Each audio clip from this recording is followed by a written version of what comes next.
Welcome to Chewing Glass, the podcast. I'm your host, Brett Wade. Garry, welcome to Chewing Glass, the podcast. Garry, you are my first guest. How do you feel? No pressure. No pressure. Just don't screw this up, Garry. The advantage of being first Yeah. is you don't have a lot of subscribers yet. No, well, yeah. So you don't have to worry about losing them. Well, the pressure, though, is that I expect you to bring them on. Oh, okay. Oh. Yeah, exactly. All right. So, first of all, Garry, Chewing Glass. I think when I told you about the name of this podcast, I asked you, I said, does chewing glass, does that mean anything to you? And I loved how you were like, oh yeah, I totally understand what you mean. Like, I get those feelings too, like I want to chew some glass. So this is true, right? You have that, you know what I'm talking about. I know what you're talking about, but I've never heard the term before. Yeah, I know.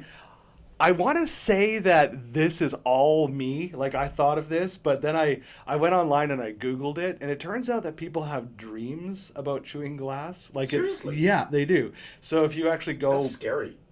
It is. And in fact, if you look up the dream interpretations of chewing glass, if you go on various websites, it's a sign that things aren't going well for you. So in fact, they say, these dream interpretation experts say, you need to make a change in your life.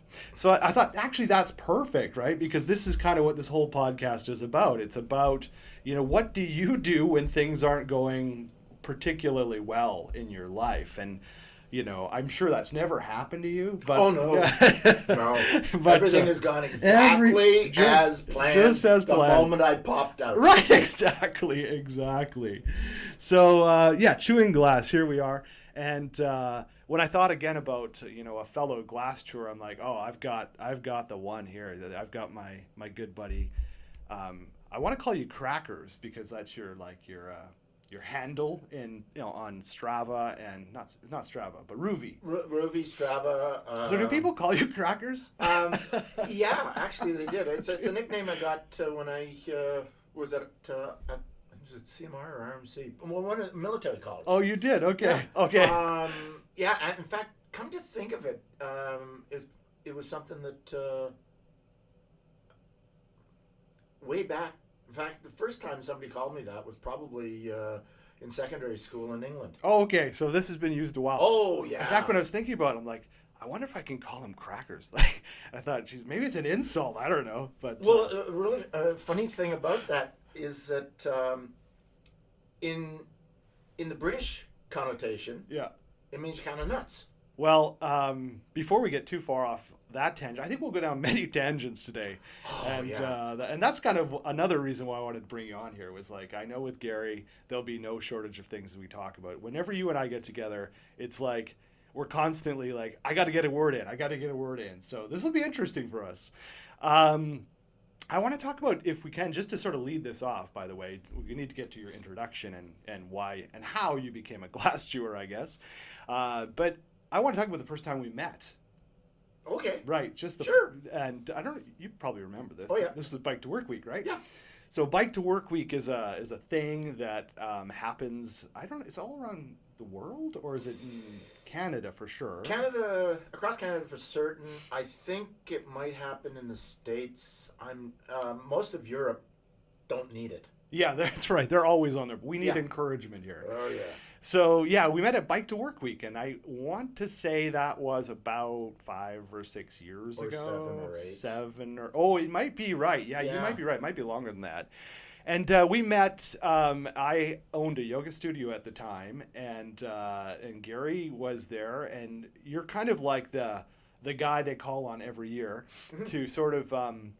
you sort of have many hats at Bike to Work Week. You're kind of like the counter of how many people come in and out of the stations, I guess they call them, and then you're kind of the social convener in a way too. Like everyone knows you, right? They're like, oh, there's Garry. Garry's here again. Yeah, it's kind of cool because Oh, hey, I haven't seen you since last year.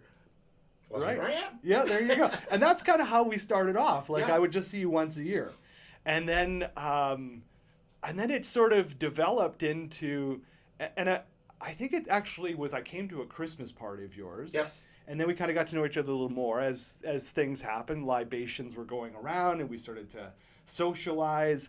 And then I think the other big change that happened was I came over to your house one day. This isn't that long ago. This is just a couple of years ago. And you can see on the camera the little edge of my bike there.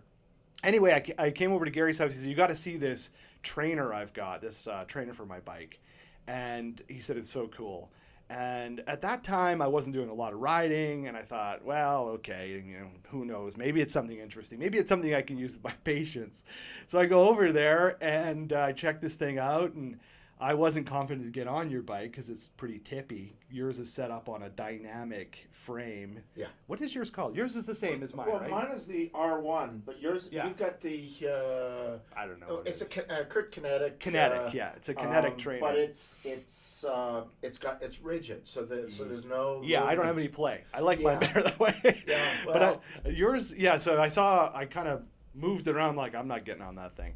Anyway, you got on it and then showed me how you connected up to Ruby, and you were doing the virtual ride, and I asked you to do Penticton Ironman, which is, as some of my listeners know, that's a part of my story. So anyway, Garry's riding the actual Ironman course, and I was like, oh my God, I have to get this in my life. Mm-hmm. And then ever since, we've been like talking about biking and running and riding. And of course, I've known Garry, who's done Ironman and done triathlons. And there's this absolute real connection we have. My dad's name is Garry. We've gone on bike rides. And so our relationship, I think, is just kind of still in its early stages, but really blossoming. But even before introducing you to trainers and Ruby and things like that, mm-hmm. I applied to University of British Columbia Okanagan campus for a master's degree of science in health and exercise science. Right, yep. And this has been a few years since I did my undergrad let's face it, my undergrad was in civil engineering. I've got another master's degree in urban planning, so I figured, what the hell? Yeah. Health and exercise science that fit so well together. Yep. But they started asking for references, and I graduated from RMC in '74, and most of my profs are dead. They don't even remember me. So I can't go back to them and say, could you provide a reference? Yeah. So I reached out to my buddy. That's right. I actually forgot about that part. I reached out to my buddy. I said, hey, how about putting in a good word for me? Yeah. That's right. I have a few contacts at the school. They're still there, some of them. So yeah. Anyway, it was an absolute privilege, and it seemed to work out. You got in, and now you're graduated. And I've graduated, and I know I'm probably jumping the queue on your list here. No worries. But couple of really interesting things. I'm the oldest guy to graduate from UBCO with a master's degree. That is amazing. Like, I mean, I know when I asked you a couple questions in advance of this interview, and I read that, I'm like, why isn't this like in a publication or on their website? I mean, that's really impressive. I don't know. Impressive or something. Okay, well, interesting anyway. Interesting, yeah. The other thing that's really neat, the chancellor of the university, right, Stephen Point, ex-lieutenant governor of British Columbia, is a high school classmate of mine. That is so. Unfortunately, because of COVID, I can't walk across the stage and say, "Hey, Steve." Yeah, hey, buddy. Thanks for the sheepskin. Remember the noogies? Yeah. Okay, that is awesome. Kind of neat to Yeah. There it is. Yeah. Wow. We just had our a couple of years ago. Had our 3 years ago. Yeah, 3 years ago we had our 50th high school reunion. Wow, that's awesome. That's scary. Isn't it? It's funny you mentioned that because I have mine coming up soon. I think this summer. You're not that old. No, it's not 50. Not 40. 50. 30. Maybe 30. Let me think here. Yeah, it might be 30. Oh shoot, I should know. I don't think it's like maybe it's not even a significant milestone, but it is anyway. That's coming up. We haven't had one. I don't even know if we've ever had one. But my grad class was not to get off on a tangent down this one, but my grad class was kind of funny. They weren't exactly close, you know. No one was really close. A lot of cliques, and so I'm kind of debating whether I should go or not. I don't know. A couple of my buddies are like, "Yeah, you got to go," and I don't know, but we'll see. Anyway, I want to take us back, Gary. Sort of. Now we have a sense of, you know, how we met and a little bit about some of your interesting stories about, you know, finishing your master's degree recently. And I know just from, some reading some of your answers to some of my questions and talking that you have a really interesting history in general, but also academically. But I'd like to go right back to the beginning, if I can, because, of course, this story, this podcast is Chewing Glass. And, you know, I'm always curious, like, where does it start for people? You know, for myself, I've said this before, but it started, I know, when I was about a teenager. I realized that, gosh, I had these really strong emotional feelings, as teenagers often do. And how do you deal with those, you know? And fortunately for me, and I say really fortunately, that I discovered exercise, and I know that's a major part and something we actually really have in common, many things we have in common. I wonder if you could tell me sort of a little bit about, you know, where it starts for you, how you come into this world, but maybe more importantly, where does it come up for you the first time you're like, wow, I've got some challenges here. How do I deal with that? Whoa. Yeah, which rabbit hole we're going to run down this time? You choose. I was born into a military family. My father was a military engineer. Both of my grandfathers were military engineers. Guess what I was going to be? Right, yeah, exactly. That was predetermined. Mm-hmm. So that was part of it. Because my father was in the military, we moved a lot. And then I joined the military afterwards. So the first 40 years of my life was in the military. And sorry, Gary, you were born in Chilliwack. Chilliwack, that's right, British Columbia guy. Okay. And I've lived there 7 or 8 times. Jeez. Because, the School of Military Engineering was in Chilliwack, at the base in Chilliwack. Right. My maternal grandfather helped build that base. Oh, wow. During World War II. So, I mean, you know, there's a lot of connection into it. Like you say, predetermined. Predetermined. Right. So, a lot of moving. As a result, I learned to make friends quickly. Right. But this was pre email and stuff like that. And so I lost friends quickly. Yeah. And so I gradually became a quiet introvert. Right. And it's most people who know me, introvert, no. Yeah, I have to say, the first time I met you, I looked in your eyes and I'm like, hey, a fellow introvert who actually has great coping skills. Yeah. I tend to refer to it as defense mechanisms. Yeah, there you go. You know, it's the same thing, and it is that sort of. In fact, as I was trying to develop a more outward personality, I used to go to conferences or big meetings or things. I'd sit in the corner. And I observe the dynamic. Right. Kind of watch people. Watch what's going on. Learn some skills. And then I did this too. Yeah. Enter the fray. Right. Yep. So, but the chewing glass issue, apart from the introvert thing. Yeah. I mentioned the military family thing. Yeah. My grandfather, my paternal grandfather, fought in World War One. Highly decorated soldier. Started off as a sapper, which is a private in the engineers. What does that stand for, sapper? It's a mining term. Oh. A sap is a tunnel. Oh, okay. I had no idea. Yeah, and so a sapper is somebody who will actually build the tunnels. Oh, wow. And dangerous job. It's a dangerous job. Yeah. And it's the sort of thing that a private in the engineers is a sapper, but all engineers are referred to as sappers. Oh, much the way a a private in the artillery is referred to as a gunner. Right. But all artillery,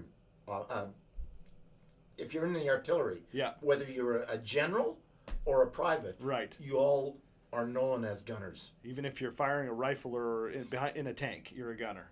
Well, armored. As tanks. Right. Then there's zipper heads, but that's a whole different can of worms. But just so that you know, the artillery, the the artillery, the signalers, the armored, they all splintered off from the engineers. So the true callings, they're all engineers. Got it. Okay. Yeah. And if you get any military people listening, they're going to take umbrage to that one. Okay. But anyways, so my grandfather was fighting in the First World War, and he was in fact a signaler. Oh. It was part of the engineers at the time, but he was a signaler. Okay. Okay. Went through the entire war, never physically injured. Wow. Never physically injured. But I have to think that's kind of rare in World War I, right? Oh yeah. Yeah. Oh yeah. So what came through the war, no physical injuries, but what we call now PTSD, operational stress injuries. They called it it was at best shell shock. Yeah. Suck it up. Nothing wrong with you. Get out of here. So he self-medicated. Oh, sure. Yeah. As you do. As many did. Yeah. I know you had that experience. Mm-hmm. Into the booze. Yeah. And so one of the things is that the trauma is passed on to the children. Yeah. Right. And so my father came away with a lot of that, and then it got passed on to me. And I was probably in my mid-teens when I really started to realize that depression was going to be a long-term buddy. Right. That's going to be one of your challenges. Yeah. Yes. Yeah. And, what did you discover was sort of your tool to help you with feeling some of that depression, or what was your tool? When I was about 13 or so, 12, 13, my father was transferred to the Royal School of Military Engineering in England, in Kent. And up until that point, I had never really had an opportunity to play sports, any sports. But you were a swimmer, right?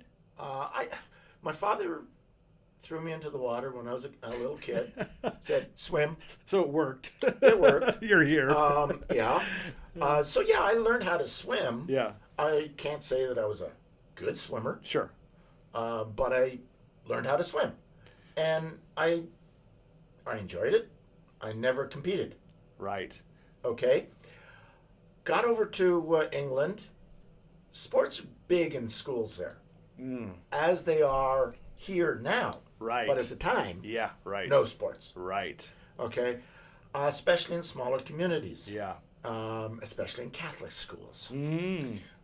So anyway, got over there. And sorry, how old are you at this time? 12, 13. 12, 13. Okay. Yeah. Okay. And I found out that I was pretty good at sports. Okay. Give me a sport, I'll play it, and I'll do really well. Yeah. Except for basketball. Yeah. Because I can't get over this idea that you can't run through somebody. Yeah, you can. You can, but not quite the way I like to do it. Yeah, right. So, yeah. They call that a foul, I think. Yeah, yeah. So anyways, soccer or football. And over in England, it was really interesting. This was before the days of the striker. It was sort of like front line, midline, and the defense, and then the goal. Well, the best players were on the front line, the forwards. Okay.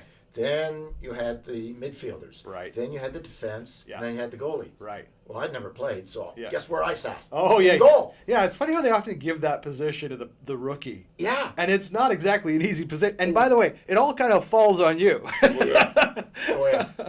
So I did really well. In fact, I became the school a school goalie. Oh, okay. And I did all sorts, and then all sorts of things like that. I was part of the Boy Scouts there, and we had a soccer tournament. And this is when I first got into it, and so there was a team that didn't have a goalie, so I became the goalie. Okay. Or the tender, and we ended up winning the trophy. It was a swim tournament. Okay. Swim gala. Okay. And so I went in to swim for this time I was with the troop. It was a good thing. Okay. Because I ended up coming away with the top swimmer in my very first competition as a swimmer. And you didn't have you didn't take lessons. Nope. Your dad just threw you in the water, Yeah. and that you kind of learned to swim from that, and that's it. And you come first. I came first. Yeah, Right. I won 3 out of 4 races that I was in, and the other one I came in second. Wow. So, I can see something, the introverts coming out really early for you in a sense, right? Because goaltending, what doesn't matter the sport. I played enough hockey and soccer in my life to know that the person in goal tends to be a little more kind of reclusive. They're to themselves. In soccer, you can spend a bit of time by yourself back there, especially if your team's really good, right? Yeah. And then that's true, of course, in hockey as well. But then swimming, in a way, I've done enough swimming to know that even when you're doing a sort of team competition, it's just you at one time in the water and you can't hear anything, and you're kind of in your own little world, right? Your competition, you can sort of see them peripherally, but really it's just you against the clock. Right. So it's kind of, in a way, swimming and a goaltender are sort of like well suited for introverts, I think. Yeah. Okay. So and the same thing with track. I got into that, yeah. and hurdles.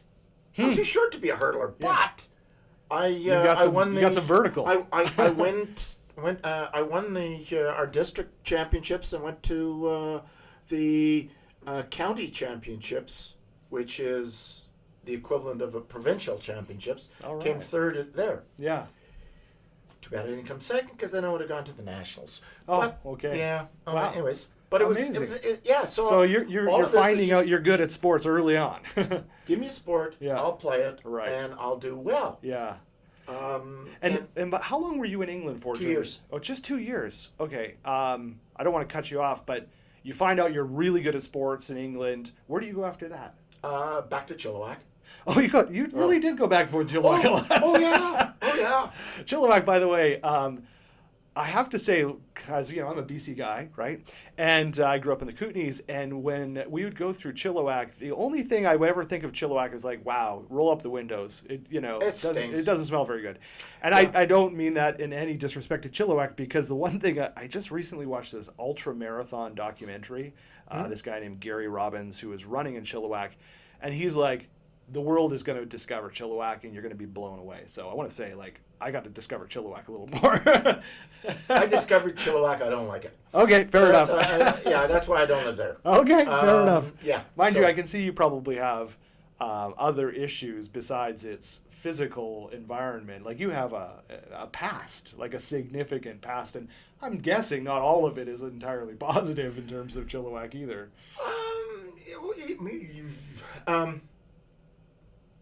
There was some rough things about it, yeah. Yeah. Kind of funny story. Can I jump way ahead? Yeah, sure. I'll bring you back to Chilliwack. I again in Chilliwack. Moved to Chilliwack just at the end of my military career. Time to get out of the military, and so where do you want to go? So I want to be on the West Coast, so send me to Chilliwack. Okay. It was either that or Victoria. And prior to that, sorry, where were you? Germany. Oh, you were in Germany at that time. Yeah. Okay, yeah. We're going to get back to Germany. We'll get to, yeah. So in Chilliwack, my son was born in Germany, and we got into Chilliwack, and I needed to go to the local hardware store to pick up some stuff. So I'm walking in to the store. My son was 3 years old, and this woman walks up to me. I don't recognize. Garry McCracken. Uh-oh. Yeah. Uh-oh. And she said, "How are you doing?" Yeah. And she said, "You don't recognize me, do you?" And I said, "Nope." And she said, "Can I give her name?" No, let's leave her name. Don't give her name. She said, "But it's not that anymore because it's now this." Sure. And so she said, "We'll call her Jane." Yeah. So, anyways, no, Jane is a different. Anyway. That's a whole different can of worms. But anyways, so there she was, and we're talking, and she, oh, okay, and she looks at my son. Yeah. He said, "He yours?" I said, "Yeah, that's my son, Ryan." And she said, "Oh, I've got a grandson that's just a little bit older than that." Mm. I'm thinking, "Oh my God, did I get out of this bird just in time?" Oh yeah. Right. Yeah. Oh, yeah. boy. Oh boy. Yeah. Yeah. You're right. Oh, wow. Some people move along quickly. Oh yeah. Oh boy. Okay, so let's go Where back. were we? We're at Kent. Kent. We're in England. Yeah. You were there 2 years, and then you moved back to Chilliwack. Yes. So now you're, if I do the math right, you're 14, 15? Something like that. Somewhere yeah. you're a teenager. Yeah. Spent my last 3 years of school in Chilliwack. So high school's there. High school. Okay. Yeah. So you're going to Chilliwack, and what's that like? Sports. Okay, so now you've really found your passion here. A passion. Oh yeah. In fact, I was a school goalie. Yeah. Or a goaltender in soccer. Right. Which was a good thing because goaltender didn't have to practice with the rest of the team too much. Perfect for the So it introvert. was perfect because I also found football. I wish I hadn't found football, but I did find football. Yes, I understand. And so but the school I went to, Sardis Elementary, Sardis Secondary, didn't have a football team. Oh, okay. So I played football for Chilliwack High School. Okay. Okay. So I had to go into Chilliwack from Sardis to be on the team. Yeah. Played on the team, but when Sardis played soccer, I was there to be the goalie. Okay. We won the Eastern Fraser Valley Championship. Sorry, this is soccer or football? This is soccer. Soccer. Okay. Yeah. Or English football. Gotcha. Or European football. This gets anywhere confusing. else in the world. Yeah. And then I played football. Yeah. American football. Actually, it was American football because in high school here you play American football. Is that true in like in Kelowna as well? Like where we live? I believe so, but I'm not 100% certain. And but whether that's Chilliwack, you're right on the border, so you maybe have you're probably playing American teams, aren't you? We played American teams. We got slaughtered. Okay. Because they take it seriously. We Right. Play at it. Yeah. But in fact, they go to the weight room. Right. Do back things then. like that. Back then, that was crazy. Yeah. Right. The training. Oh. Yeah. What are for you them. doing? Yeah. But not for us. Yeah. But all of the schools in Vancouver played American ball. Okay. I'm wondering if that's just proximity to the border. But anyway, we can check on that. I don't know. Is it important? Well, no, not for the purpose of this interview. I'm just curious. Yeah. Okay, so you're playing football. Which position do you play, by the way? I was a running back. Running back. I was going to say which that is pretty makes sense for independent you. too. Yeah, it is count on the team. Yeah. You count on the team. Yeah. But it's really, Yeah. You're there pretty well. Yeah. And there's I mean, it's not like there are positions in football that have no pressure, but I mean, when the ball's in your hands, there's pressure, right? I mean, it's not because everybody wants to drive your head into the ground. Exactly. Yeah. Wow. Okay. So running back, and again, that totally makes sense. You're the hurdler, you're the goalkeeper, you're the swimmer, and now you're the football player, and you're running back. Okay, got it. So you do this, and you graduate from high school. No, before that. You're still playing. Okay. I'm playing that. Played through high school. Yeah. I was actually being scouted by University of Hawaii. University of Hawaii? Yeah, they got a team. Well, I know they have a team, but you're in Chilliwack. Well, I know, but Canadian schools didn't scout back then. Really? So there were Not to the University of Hawaii. They've got some representatives, and they know about you. Yeah. Really? Yeah. That's pretty cool. But the thing was that in the football off season, there's rugby. Okay. Okay. So I'm just gonna keep this straight. Okay. Okay. So Sardis had junior and senior rugby. Yeah. So I played both. Because I was young enough to play So junior's grade 11 and senior. Gotcha, and then the senior, so there's an overlap. Jeez. I was good enough to play senior, and until I had to play senior only. Wow. So I don't know the seasons of these sports. I never played rugby. Winter. And football is kind of winter as well. Well, right? football is Fall, over by winter? fall. Yeah, It's over by November. Right. Whereas that's when rugby starts. That's when rugby. And then you get into track. Okay, so you're just going year round. Oh hell yeah! Yeah, every day you're doing something. Oh yeah, and I actually went to school once in a while too. Oh yeah, that's right. Yeah, that's another thing we have in common, right? Training more than going to school. Yeah. I mean, sports were great. Academics got in the way. Yep, exactly. I get it. Yeah, and my teachers, they had a common thing for me. Common expression. You're really smart, but you're lazy. Yeah, right.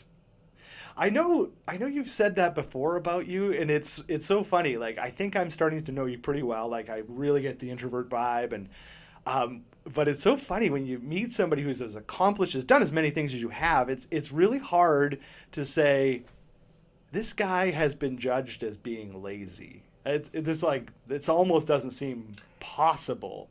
But was it maybe more that you were just not really interested? Like, I wonder if it's like when you get lit up on something, laziness does not enter the vocabulary. Yeah. Okay. Academics. Yeah. It's kind of funny because my family on my father's side is all from Quebec. Right. You know, yes. Good Quebec Irish people. Yeah. And there's a lot of them. Mm-hmm. And I lived in Quebec quite a bit growing up as a kid. But just before you go any further, because I want to make sure I get this timeline straight. Because you were born in Chilliwack, right? You go to England. No. Well, how do you get to Quebec? Born in Chilliwack. Yeah. My father was transferred to. Let me see. First, it was Barrie, Ontario. Oh, okay. Camp Borden, and then back to Chilliwack, then to Montreal. Okay. From Montreal to Noranda, Quebec, back to Chilliwack. You just can't. You keep coming back. Eh? Well, school of military engineering. Yeah. Military engineers keep going back to it. Right. Yeah. So okay, back to Chilliwack. Off to England. Right. Back to Chilliwack. Okay. Oh my. Okay. And you stayed there until I finished high school. Right. In fact, pardon me. I missed one. There was after Borden, back to Chilliwack, Germany. Okay. As a kid, in 53 to 55. How old are you there in Germany? 3, 4, 5.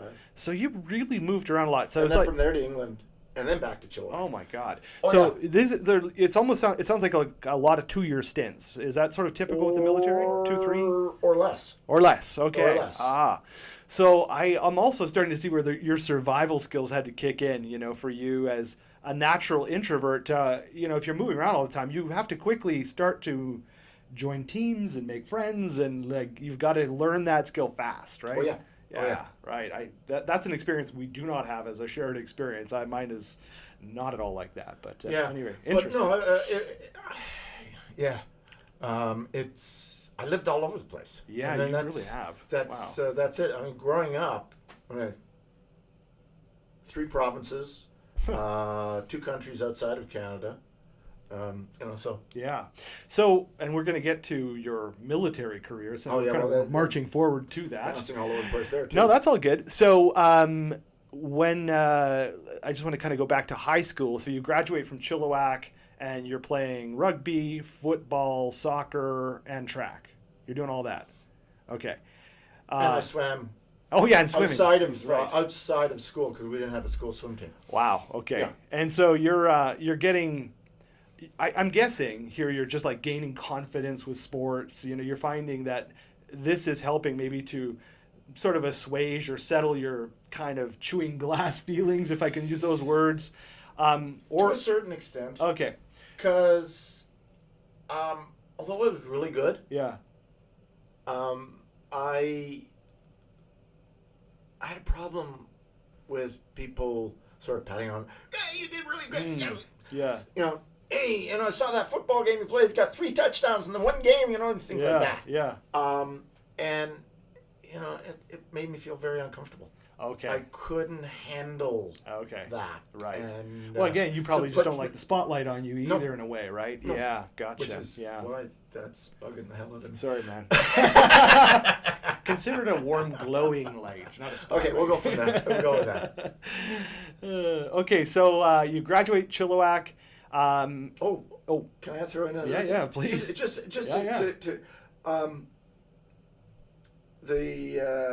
I won the school the school's chess championships too. Oh, okay. I mean, just to throw that in. Yeah. yeah. Did I say I was competitive? Man. Okay.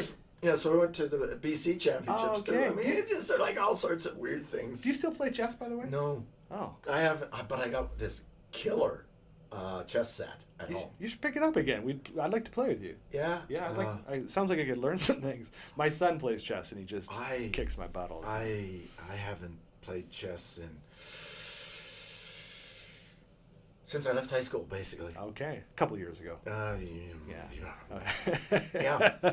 Okay, so wins a chess championship, plays all these sports, graduates from high school, and at that point, we talked about it right at the beginning where it was sort of like a foregone conclusion, you're going in the military. Did you go right to military college right out of high school then? I forget what it was. I had a summer off. Okay, but okay, fair enough. Which I'm sure you were doing sports and all that. But then you go, and military colleges where again? Well, there's at the time there were 3. Today there's 2 in Canada. Okay. There's the Collège Militaire Royal in Saint-Jean, Quebec. Okay. So I went there. Yeah. To start with, and this was back in the day. There were 13 grades in BC schools. Oh, okay. They still have that in Ontario now, don't I think they've gotten rid of they? it. Just recently, maybe. Recently gotten rid of it. Yeah.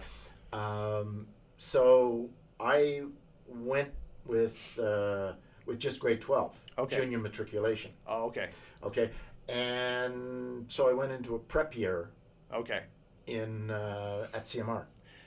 And that's in Quebec. That's in Quebec. Now, just south of Montreal. Okay. Why did you go there? Because I assume there's one in Victoria. That's Royal Roads. There was one in. It's now a private university. Okay. So what made you decide to go back to Quebec? Because I guess you'd lived there before. Is that I'd why? lived there before. Yeah. I wanted to get out of high school. Needed a change. Yeah. Time to move on. I was 18. Time to move on. Right. I didn't want to stick around for the grade 13. Right. Now, are you fluent in French at this point? Okay. So you go there and it's all in French, I'm assuming? No. Oh, okay. No. Okay. Classes are all in English. Okay. Or French. Yeah. One or the other. Oh, I see. Okay. The first half of the month, all military stuff is done in English. Last half of the month in French. Oh, I see. Okay. All right. Okay, cool. I want to talk to you about that. Speaking of languages in a moment. But so you go to military college. How long is that? 2 years? 3 years, at CMR. Yeah. And then transferred to the Royal Military College in Kingston. Oh, okay, that's in Kingston, right? Yeah. Okay. So you do your 3 years. You go to Kingston, and what are you taking there? That's Royal Military College. What are you taking now at this point? Civil engineering. That's civil engineering. Okay. Yep. And how long are you there for? 2. You're there for 2 years. Okay. So you're getting lit up about civil engineering, or is this like, yeah, I know I got to do this. This is, again, part of my DNA. Well, when you first 2 years of military college was just general engineering for everybody, even the artsmen. Right. Okay. Which was tough for a lot of them because they dropped out. Yeah. Heavily. And I remember one of my profs. It was really cool. I got a kick out of it. I enjoyed his classes. But he made a comment one day that stuck with me. And he said, "A good engineer is lazy. You always find the easiest way to do something because it'll be built better." Okay, so efficiency. If you overcomplicate, yeah, things will fail. Right. Make it as simple as possible. Be lazy. Somebody else has probably done what you want to do. Yeah. Find out what they did and adapt. Yeah. Be lazy. And that just, I'm there. I can do that. I can do that. I've already been told I'm lazy. Yeah. The thing I didn't understand was that once you got into engineering, yeah, at RMC, it's 40 hours of classes a Woo-wee. week. Full 40 hours of classes a week. Yeah. Plus military duties, plus compulsory sports and everything else. Jeez. Just surviving RMC is a challenge. Now, do you have, I don't know a lot, obviously, about military education, but do you have like a boot camp that you have to do? Yeah. Is that in? No. This is before. At the time, officer cadets or officer candidate school was in Chilliwack. Yeah. Again, I'm back to Chilliwack. Okay. This is after Kingston. No. Okay. During the summers. Oh, I see. Okay, right. Gotcha. Okay. So summer training was after the first year. Yeah. I missed it because of a knee injury. So the first year of training, summer training, is at the officer candidate school, and at the time in Chilliwack. Now I believe it's in Borden. Okay. Camp Borden, which is Barrie, Ontario. Right. And so we went through all sorts of rigorous stuff there. And then back to CMR. Yeah. And then after that, military engineering training. So engineering specifically related to the military was done also in Chilliwack at the school, Canadian Forces School of Military Engineering. And so phase 2, phase 3, phase 4. Phase 4 is after graduation. Okay. Because it ran from July or June, July, something like that, right into September or October. Okay. Okay, well, thanks for clearing that up. I've always wondered about that kind of basic training thing. It's one of those things, too. In the United States, the whole military is... It's like I don't think you could live in the United States without knowing somebody who's affiliated with the military. Whereas in Canada, that's less true. I think you might. I mean, I grew up. I didn't know anybody until about high school. There were a couple of people in cadets or something like that, but it wasn't like it was it wasn't on my radar. Even though my grandfathers were in. My grandfather was in World War II, and his brothers were, but it wasn't big on my radar. So there obviously have some knowledge gaps there. I want to go now from Kingston. Where do you go then? Back to Chilliwack. Right. Phase 4 training. Phase 4 training. And I was actually posted to 5e Escadron Génie in Saint-Jean, Valcartier, Quebec. So my first posting was to Valcartier, which is just north of Quebec City. Oh, I see. Okay. Okay. But it took me a while to get there. Because I had the phase 4 of my military engineering training. Yeah. Then my new CO, commanding officer, was actually an instructor at Chilliwack. Okay. And he pulled me aside one day and he said, "You're a good swimmer, aren't you?" I said, "Yeah." He said, "Interested in doing the combat divers course?" Okay, I remember hearing about that. So I said, "Yeah, sign me up." So finished phase 4 military engineering, I had 2 weeks off, and then reported to Esquimalt, to the Fleet Diving Unit in Esquimalt for 3 months of that sounds dive intense. training. Yeah. Wow. Yeah, it was rough.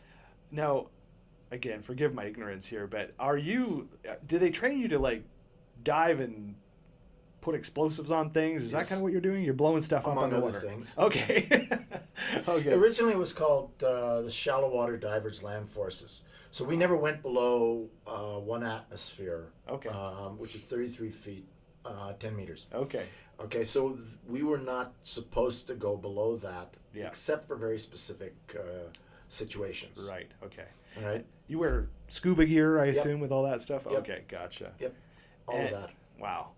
So you finish that training. You've got some credentials now. Do you then start like? Then I got sent. My boss said, "You speak French a bit, but we need to polish it up." So I went back to Saint Jean, Quebec, to the language training center for 3 months of relatively intense French training. Oh yeah. Okay. Okay. And then after that, I finally get sent to. I make it to Valcartier in the dead of winter. There. Okay. Yeah. I mean, and my first job. This is kind of interesting. Through the base, there's the Jacques Cartier River. Yeah. And there's a bridge that connects the training area of the base, the open fields and stuff like that, where the Army likes to play around with their equipment, and the base itself, the garrison. And they pulled out the icebreakers, because when things freeze up in Quebec, they freeze up. Freeze right up. Yeah. Well, they pulled out the icebreakers because they were going to do some reconstruction of the bridge. Okay. Well, they had a thaw. Ripped out the piers because the icebreakers weren't there anymore. Ripped out the piers, and the bridge was a mess. So call in the civil engineers. Call in the combat divers. Because in order to put the new bridge in, they had to blow out the old piers. They said, "Hey, good training." So you got to blow some stuff up, Garry. By this time, the river had frozen over again. Yeah. So I'm there with my dive section, and we're double tanks. Yeah. We're going under ice. Wow. On a rope. Okay. Lead boots, and a lot of lead around our waist, going under ice, strapping in a fast-moving river, strapping high explosive. And I imagine the visibility is like not much, not right? much. Yeah. Okay. Right. And so there we were. We're strapping all these explosives and have you ever done any scuba? No, I have not. If you're just swimming lightly, or for me, if you're down about 10 feet, which is all we were down, with double tanks, for me, I could do it for an hour and a half to 2 hours. Yeah. Okay. With the fast-moving river and all the lead and everything else, I'm underwater for about 10 to 15 minutes. Yeah. And I've got to pull the valve for the reserve, and I'm yanking on the rope. You just burn through all that. Burn through all of that quickly. Holy and so strapping C4 to these pilings. It was cool. Yeah. It was cool. Yeah. But boom. Yeah. There's a profession where people can become underwater welders. Yes. And I read somewhere that it's considered one of the most dangerous professions in the world. Yeah, it can be. It can be. Maybe shark tamer. I don't know. Well, yeah. I don't know. Mine warfare. Walking through live minefields is going to get pretty dangerous too. Yeah, there's a lot of military.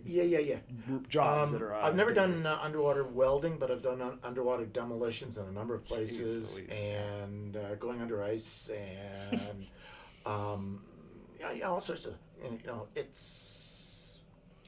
It's interesting. Yeah, and you still have your hearing seems to be pretty good. Yeah, although my wife doesn't think so. Yeah, I don't know if that's the same then thing. Yeah, but that's selective listening as opposed to selective hearing. Right, exactly. So you're blowing stuff up in Quebec. Yep. And what happens then? Where do you go? Let me see. Montreal Olympics comes along. Oh. And no, it doesn't. That was '76. Yeah. Pardon me. Before that, well, let me go back to RMC a bit. Okay. Yeah. Because in 1972. Yeah. I learned how to jump out of airplanes. Oh, okay. Yeah. Jeez. Yeah. Just throw that in there. Oh, hell yeah. Playing chess while you're dropping out on a parachute. Yeah. Well, it's kind of fun. Well, the reason I brought that up is because there's all this stuff about blowing things up. Yeah. When you jump as a paratrooper, you jump with all kinds of equipment. Yeah. Because you need snowshoes. Yeah. middle of summer in you need a weapon. in Edmonton. Yeah. And there you go with your rucksack, your snowshoes, and your rifle, and all sorts of things. Yeah. Anyway, my fourth jump, and I mean we're talking about crazy, insane training here. Yeah. You do something wrong, and that could be just standing wrong, down doing push-ups. Okay. Or chin-ups. Okay. And if you're really good at them, you're doing a lot of them. Right. Okay, and I mean to the point where you bore the instructor. Okay, they're looking at their watch, going, "Come on, Garry." So my fourth jump, I'm just about the end of the stick, because you hook up to this static line, and you're going down. And you're supposed to do this. Steps up. Oh yeah, right. But if you're at the back end, you're running to keep up with everybody. Okay. So you come out, and then you got to make a sharp right turn. And in this case, it was a sharp right turn, and to get out the door. Okay. Yep. And when you do that, you bend over into a pike position. Okay. Or the military call it a jab. Yeah. Okay. Grab hold, and you count 1,001, 1,002, 1,003. Up, check shoots. Yeah. And make sure that everything's all working right. Sorry, cool. by the way, does that cable that you're connected into, is that a chute deployment thing? Like so you're instead of pulling a ripcord, this is your ripcord, so it automatically opens. Gotcha. Yeah. Okay. Gotcha. So there it was. So I'm out the door, check my chute, and all of a sudden I realized. Wait a minute. I was just about the last guy on the stick. How come everybody's up there? Uh-oh. You're falling fast. All of a sudden I realized, and we're jumping at like 1,000 feet. Okay, yeah. Okay, not a lot of room here. Not a lot of room. Yeah. So I'm looking up there and thinking, I got a problem. Yeah. And just at this moment, I hear the guys in the jump shack on the big speaker saying, "You have a partial malfunction. Do something about it." So I'm looking at this and I'm thinking, I got a problem. Yeah. And so, and you go back to what goes on in the training sessions. Right. Yeah. And so, okay, hand on the handle for to release the reserve. Yeah. Slide your hand in behind the chute. Yeah. Because with a partial, you don't want it to go straight up, because then it could tangle up in the other risers. Yeah. And then you got two partials. Right. And that's not good. And that's not good. Because you don't have a third one usually. No. Redundancies don't go that far. Right. Yeah. Exactly. So, I get my hand up there and toss the chute out. Yeah. And they say, you got to work the lines out.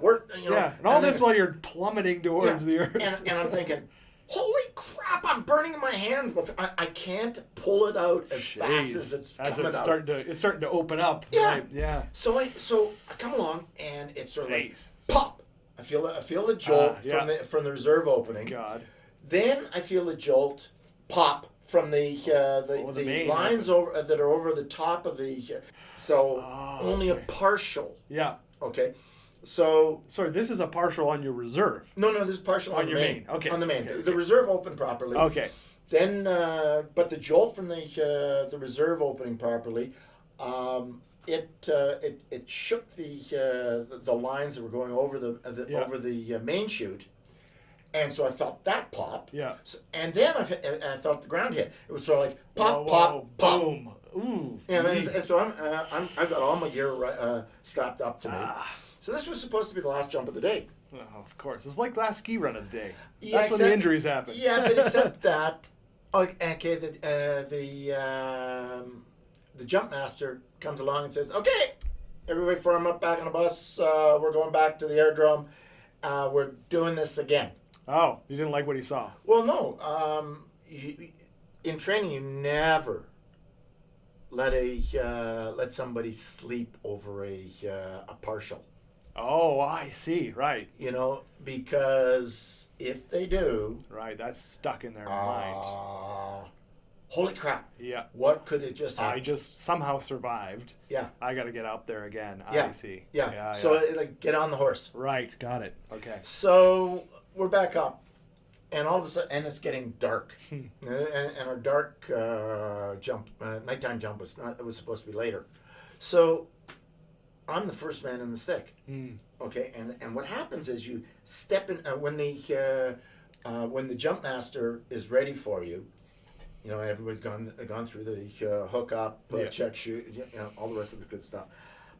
The first man in the stick steps into the doorway, and hands down beside the door, knees sort of flexed, looking at the light, because there's a pair of lights right there. One's red and the other one's green. Yeah. And the red one is on, and you're just waiting for it to turn green. Now, normally it's step in the door, and it's 10, 15 seconds, and you're out the door. Yeah. This was 3 minutes. Oh, yeah. That's playing with your mind. My toe is sitting over 1,000 feet of nothing, because it's out the toe is out the door. And do you have an injury though from this first Nope. Oh, you're fine. No. I'm fine. Oh, okay. I'm fine. Okay. And so there I am, and I'm looking at this red light, and I look up at the jump master, and he's looking at me, just calm as I'll get up. Come on. Yeah. And then all of a sudden the light turns green, and I'm out the door.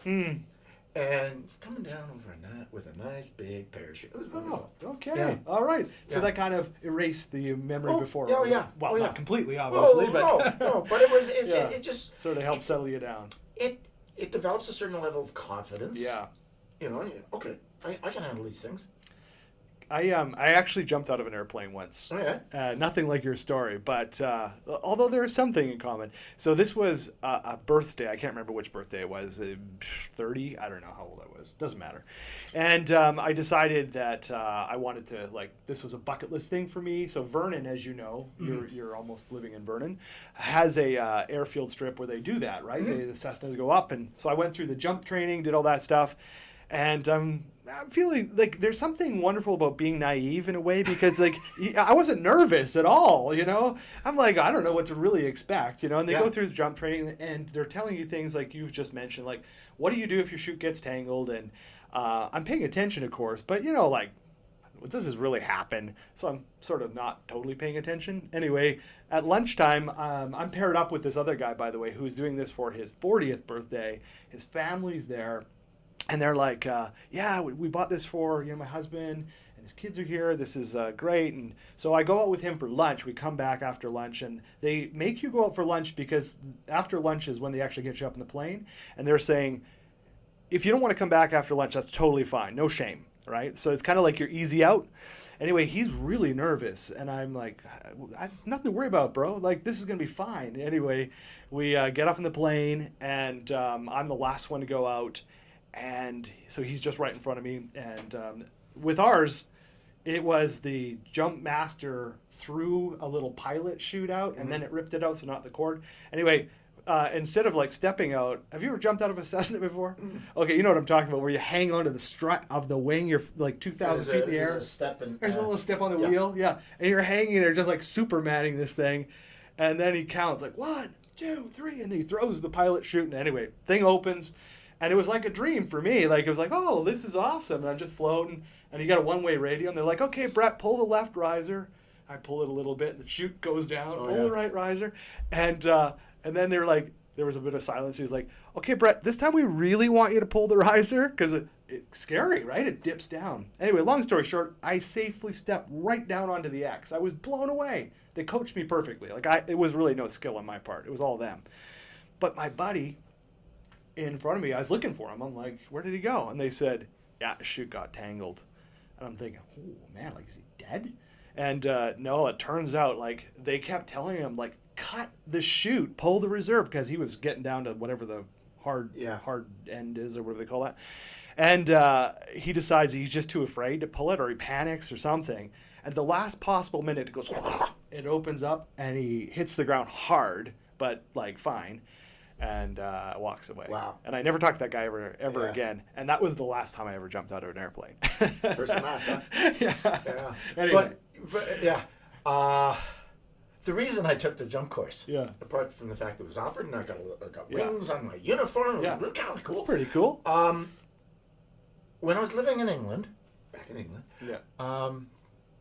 in between Chilliwack stations, I was climbing in a chestnut tree in the backyard, or in behind us, and I fell out, broke a leg. Oh, okay. And I had a fear of heights after that.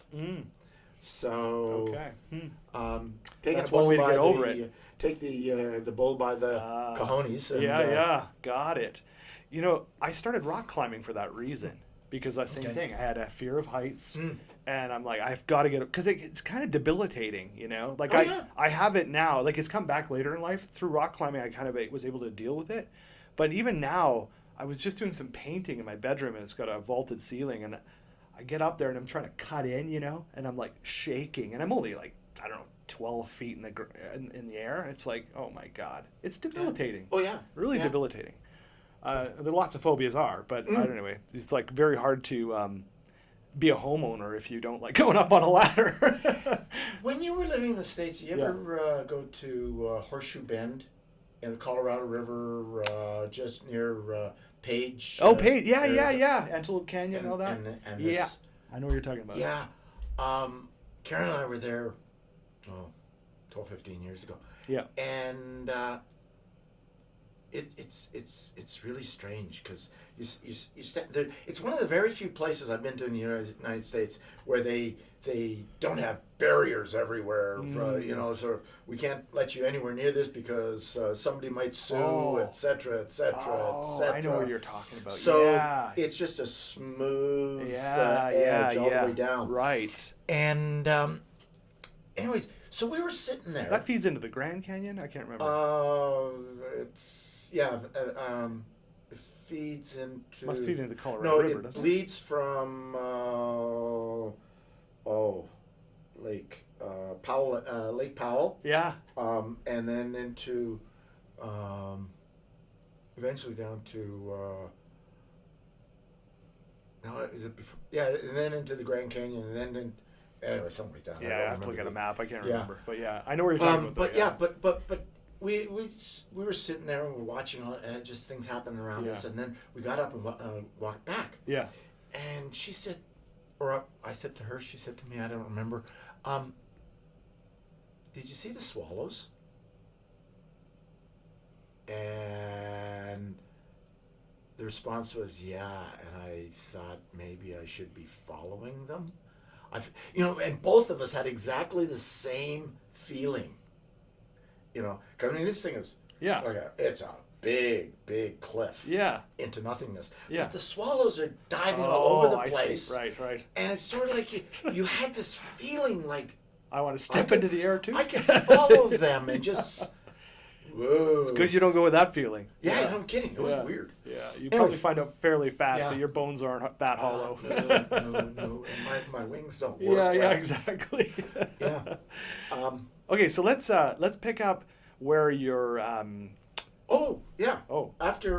Valcartier. Yeah. Okay, so I was in Valcartier for a little while, mm-hmm. and then I was seconded to the UN. Right. Okay. Okay, sent to Cyprus. Yeah. And my job in Cyprus, well, I had two jobs. One was the assistant Force Operations Information Officer, because the UN doesn't have intelligence. Military intelligence is somewhat of a misnomer, isn't it? But anyways, the military, the UN doesn't spy on its member states. Okay. Okay, so you can't use the word intelligence because that implies spying, espionage, right? Things like that. So they call it operations information. Oh, okay. Okay. Yeah. So I was the assistant for that, and also the guy in charge of minefields on the island, because there were minefields everywhere, and some of them we knew about, and some of them we didn't. And because sorry, when were those placed there? During the 73 Turkish invasion intervention, depending on which side of the line you're on. Okay. And the lines were laid out. Yeah, got it. And so there's this demilitarized zone of sorts that were just minefields all over the place.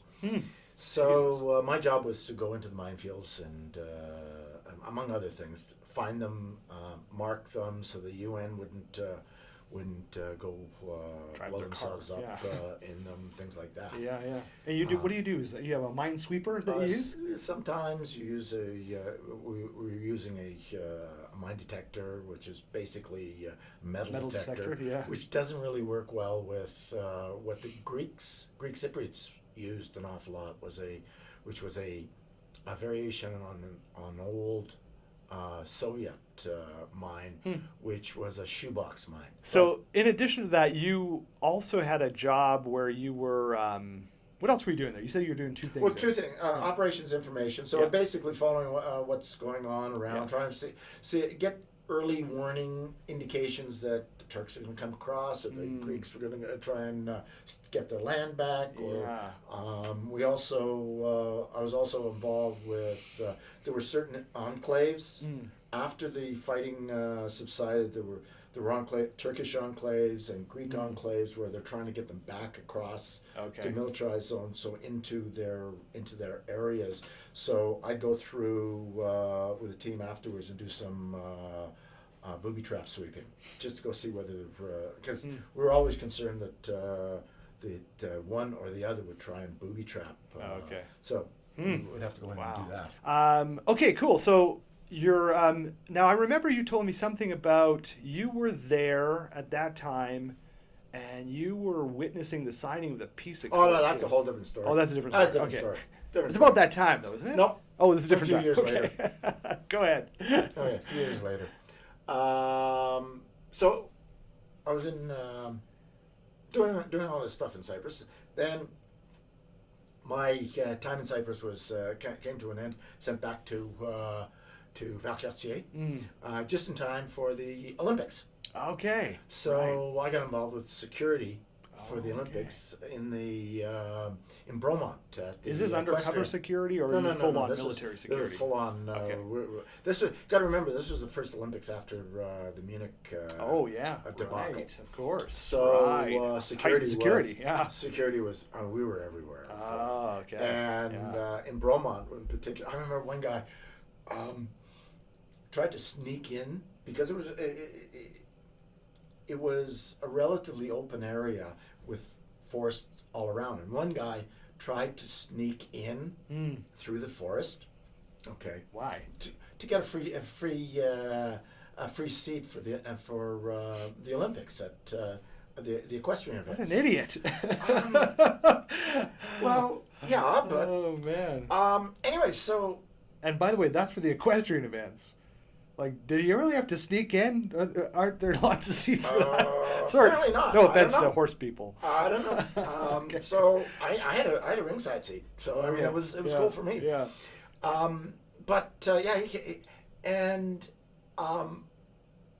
One of my soldiers, one of my sappers who was doing these. We would do irregular patrols through the woods. Oh, okay, yeah. Because I mean, you got to remember that Princess Anne was competing. Oh, right. And the Queen and Prince Philip were there. Were there. Right. So she's the equestrian, right? Yes. Right. I'm remembering this now. Yeah. So it was a little. That's why that guy wanted to get a seat. I understand now. Yeah. Or maybe he's just a horse. If you ever saw. How far afield is this going to go? If you ever saw worldwide, Princess Anne. Anyways, yeah. So anyways, my sapper got this guy, and there was two of them together, and had him spread eagle on the ground, face into the dirt, rifle just behind his head. Jeez. Sent somebody back, his buddy back for me. Yeah, gotcha. So anyways, it was kind of funny. Wow. So we did that. Yeah. I got a chance to travel around to the other venues when I had time off, and so that was kind of cool. Very cool. Yeah. And then back to Valcatsy after that for a little bit of time, and then I got seconded to the UN again, but this time it was real seconded because. I was no longer technically part of the Canadian Forces anymore for that period, and I was sent to the Middle East with the UN Truce Supervision Organization. Wow. And so... what year is this? This would have been 77... Okay. Late 76, 77, 78. Okay, gotcha. Okay.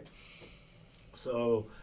started off in Jerusalem, spending time there, and then I got transferred to Cairo, spending some time there. And while I was in Cairo, I got seconded again, but to the UN Emergency Force, and I became the aide-de-camp for the force commander, UN Emergency Force. Oh, wow. Okay. Which is kind of cool. Yeah. I got to travel all over places and see things. Right. And got into things that your average soldier didn't get into. I imagine, and conferences and whatnot. And I got, while I was there, I got to meet Moshe Dayan. Yeah. Anyway, so got to meet a number of these incredible people.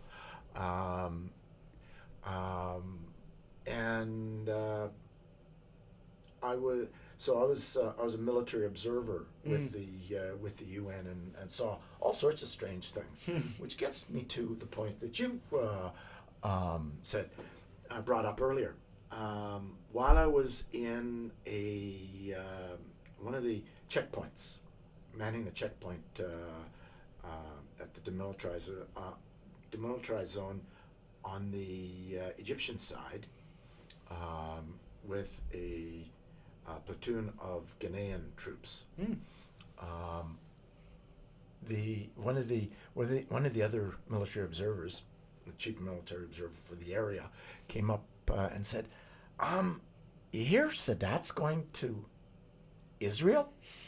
And more Sadat. And I said, "Yeah, right. And the Pope's going to become Jewish too, right?" Yeah. He said, "No. I heard it. I heard it on the Voice of Peace."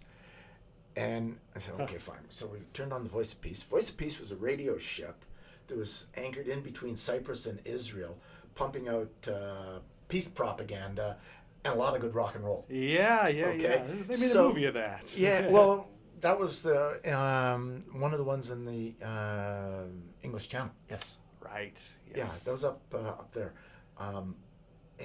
So anyways, okay, fine. Hardly credible. Right. So we flipped over to Radio Jerusalem. The Radio Jerusalem, I think so. Which was, well, it makes Fox News seem left wing. Got it. Okay, extreme right wing. Yeah. And sure enough, they're talking about it. So this is Thursday. Okay, so nothing happens Friday, lead up to, and then Friday night to Saturday, or Friday sunset to Saturday sunset is Shabbat, and so nothing happens. Yeah. And in the area was the United States Sinai Field Mission, because when Henry Kissinger was doing his shuttle diplomacy back and forth, he he said, this is before satellites and drones and all the rest of that stuff. He had these centers put out, and well, the Sinai field mission was there with ground sensors all over the place, and the camels used to screw those up really bad. And so anyway, so there's all sorts of things like this. So, but they had this Howard Johnson's motel. I think it was a Howard Johnson's. Shipped in to the middle of the Sinai in the Mitla Pass. Okay, now the Sinai is the northern part of the Sinai is just sand. Right. It's just huge dunes, almost impassable because of it's just this. You get bogged down in the sand. Sure. And then it's all mountainous. To the south, there's 2 passes. The Giddy Pass, which is a little more than a goat trail, or in this case, a camel trail width, and then the Mitla Pass, which is wide enough to put a 2-lane road through, just. So the Mitla Pass controlled the passage of goods and services between Asia and Africa, and it's probably one of the most hotly contested hectares of land in the world. Right, over history. Yeah, I can imagine. So anyway, so we're outside of this, and the Americans have got this thing, but what they do is Saturday night is surf and turf. Okay. I mean, seriously, they had Maine. Perfectly. They had lobster from Maine and Kentucky steaks shipped in. Howard Johnson and surf and turf. The only air-conditioned place in the entire Sinai, I think, at the time. And so we went in to the local military observers were allowed in, invited for dinner. So we went in, and we had this surf and turf. It was wonderful. And then afterwards, everybody retired to this little room. Okay, remember, we were in between the front lines of the Israelis and the Egyptians. Okay, and we all get into this little room, and we're watching this little black and white television. It's all snowy. And we're watching Anwar Sadat on Saturday night after Shabbat. So in the dark, land in Tel Aviv. Right. Can't land in Jerusalem because Jerusalem, the airport is in East Jerusalem, which was captured territory and contested and all the rest of that. So we landed in Tel Aviv, and so holy crap, And I was at the time living in Cairo. I get back to Cairo, and talk about an Orwellian moment. It was like 1984, except it was 1976 or something, 78 or something like that. And there's normally these banners all over the place proclaiming Israel as being warmongers and proclaiming the greatness of the leader, Anwar Sadat, and sort of saying, we're peaceful with our Arab brothers. And now there were these banners up saying Anwar Sadat, Prince of Peace, and declaring peace and love with the Israelis, and then decrying the other Arab states as warmongers. I'm thinking, holy crap! What? 24 hours. Here? So it was amazing. It was amazing. So I was witness to. I mean, this is cool. I was witness to this major part of history. And literally in between the front lines of these two people who had hated each other for so long. It's nice to talk about something peaceful during this, this conflict going on in Russia or in Ukraine with Russia. Yeah, it's crazy. It's nice to hear something peaceful. Oh yeah, it was great. A successful peace accord. Okay, I want to talk a lot more about also you, not just your experience in the military, but so when you finished your time with the UN, you came, I'm going to guess Chilliwack. You came back to Canada at some point in time? No, sent to Toronto. Oh, Toronto of all places. Okay, all right, yeah. Yeah.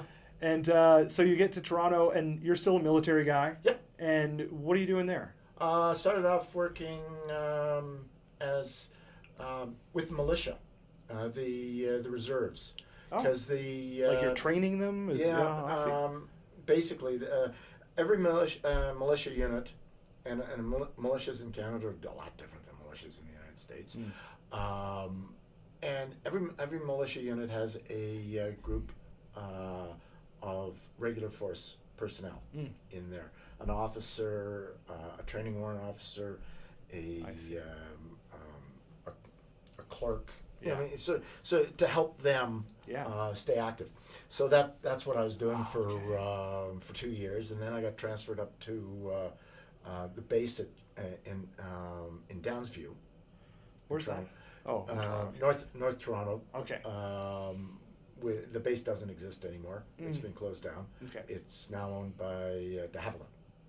Okay. Yep. Or de Havilland, which was bought out by Canadair, which is, I don't know. So anyway, it's yes. So there, I was working with the base engineering, handling construction on base, construction and maintenance of the base. And now this is late 70s? This would have been late 70s into 81. Okay. And you are living in a house? What are you doing? You're living on a base at this point in time? Well, when I was living in Toronto, I had when I was in Egypt, I had a girlfriend come over for a 2-week holiday. Ended up staying for 4.5 months. Okay. And when I got back to, she was living in Toronto, and when I got back to Canada, the place she was living in was becoming vacant, so I moved in there, it was a really nice place right by High Park. Okay. Nice area, and then so. Okay. Living on the economy, as the military calls it. I see. Okay. Yeah. So you're living together, and no, we weren't living together. She moved, and I lived there on my own. Oh, I see. You're on your own. Okay. So you're a single guy living there in Toronto, and what happens next? What are you doing now? Working with the reserves, then working up at the base, and I met a young lady, and my very last day in Toronto, I got married. Okay. And where were you going after Toronto? Take a guess. I want to say Chilliwack. When you at the beginning of this said, I think it was 9 times you said you went to Chilliwack, I was like, wow, he's probably exaggerating, but I see you really weren't. Anyway, I didn't know that was going to be the story of this, but so you go back to Chilliwack, and so you're married. I was married. Yeah, and you go back to Chilliwack. Go to Chilliwack. I was the adjutant of the School of Military Engineering. What is that word? The adjutant is, there's a whole bunch of things that go with it.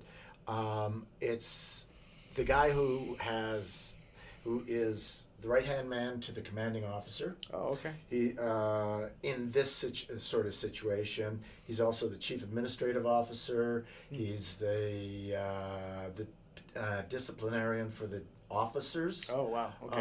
So it's a high-ranking position. It's not necessarily a high-ranking position because it's a captain's position. Okay. But it is a highly influential position. Okay. Yeah. So you're there doing that for how long? Did that for a year and a half, and then I got about a year, and then moved to a different job within teaching tactics within the School of Military Engineering. Right. You got a lot of experience now, so it makes sense. Yeah. Yeah. So and then I get this thing that I think I'm going to be doing something else when I get out of the military, so I want to go back to school. Ah, okay. Because I'd started it in Toronto. When I was in Toronto up at Downsview, I started part-time doing an MBA. At York. Yeah, okay. And unfortunately, the military transferred me before I had a chance to finish it. So I started applying for an MBA, but I was told it ain't gonna happen. So I got the application in for urban and regional planning. Okay. And this is in Toronto now? No, this is what I was in Chilliwack. You're doing that in Chilliwack? Okay. No, I was making the application in Chilliwack. Where's the school though? I ended up going to Queens. Oh, it's Queens. Okay. Yeah. Cool. So after 2 years, left Chilliwack, got sent to Kingston to do my Back my to postgrad. Kingston. Back to Kingston to do my postgrad. Okay. Okay, so 2 years at Queens. Yeah. Had a nice house there. Yeah. And Beautiful city. Beautiful. I love Kingston. I don't know anybody who doesn't like Kingston. I do, but yeah, I love Kingston, and I had my sailboat that I bought in Chilliwack, and then had it shipped out, 27-footer, sailed 1,000 islands. Yeah, cool. Had a great time. Yeah. And when I finished, towards the end, I got my posting notice. I was going to Air Command headquarters. I'm an Army guy. I'm going to Air Command. You finished this training at Queens. And now, but you're still with the military, obviously. I'm still with the military. Okay. Because they need planners. Right. So, anyways, that's the way it is. So I was going to be sent to Air Command headquarters in Winnipeg. Oh, okay. It's the only city you haven't lived in Canada, so that makes sense. And anyways, I got a phone call from Ottawa, from a sergeant or something. The career manager would like to talk to you. This is weird. I said, okay. He's on another phone call, but he wants to make sure that you are available. Yep. Okay. So he calls me up. He says, I got some good news and I got some bad news. What do you want first? And I said, well, let's hear the bad news. You're not going to Winnipeg. No, that's good news. Okay, what the hell's the bad news? He says, you're going to Germany instead. Okay. Oh, okay. So I was sent to headquarters, Canadian Forces Europe, in Lahr. So we get shipped off to Lahr. My daughter's 3 weeks old, and so we've got we go through this whole cultural shock of. Okay, now we're a family. Yeah. Now we're a family in Germany. More cultural shock. Where in Germany is this?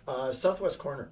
Okay. We're in fact the friend of mine who was my sponsor of sorts had found me a place in a town called Grafenhausen, which a little town you would know. Okay.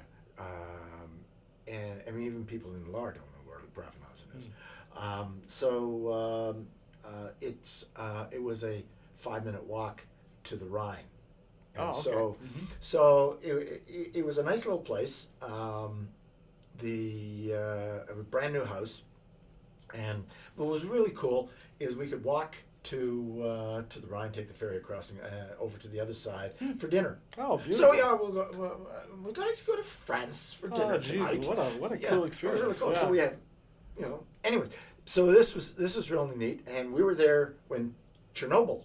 Oh happened. Wow! Oh, and it wasn't really a big problem. The University of Freiburg, which is 50, 60 kilometers away, they were doing tests and on radioactivity. And radioactivity was like it was hitting points where it was, 50 times above normal.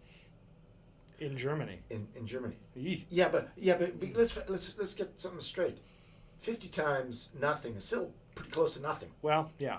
Okay, and so there wasn't really a threat. No one's panicking. It was the sort of thing that walk in front of your too close to your microwave, and you're gonna get more radiation than or have an X-ray. You're gonna have more radiation than you will from this. Sure. Yes. So you're in Germany a couple of years. 5 years. Oh, that's the longest you had been anywhere up until this point. Up until that point, that's the longest I'd lived in any one place in my life. Good God. So you are Now, you're still obviously a military employee.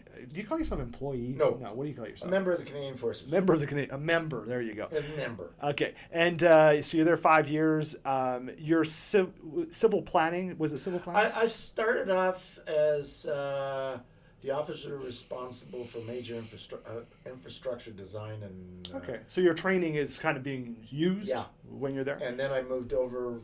After 2 years there, I did 2 years as the officer, Canadian officer responsible for NATO infrastructure planning for Europe.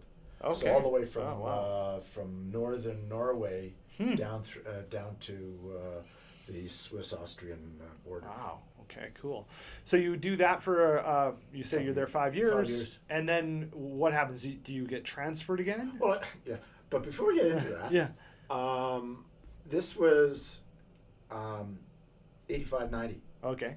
This was the collapse of the the walls, the evil empire. Down. Yeah, this is right. This and so the wall came up. Yeah. So I had the privilege of again observing history. Yeah, no kidding. And cool not that I had any hand in it, but it was really neat to watch the change in attitude, cultural change, and among the Germans, and in fact, there was one time when I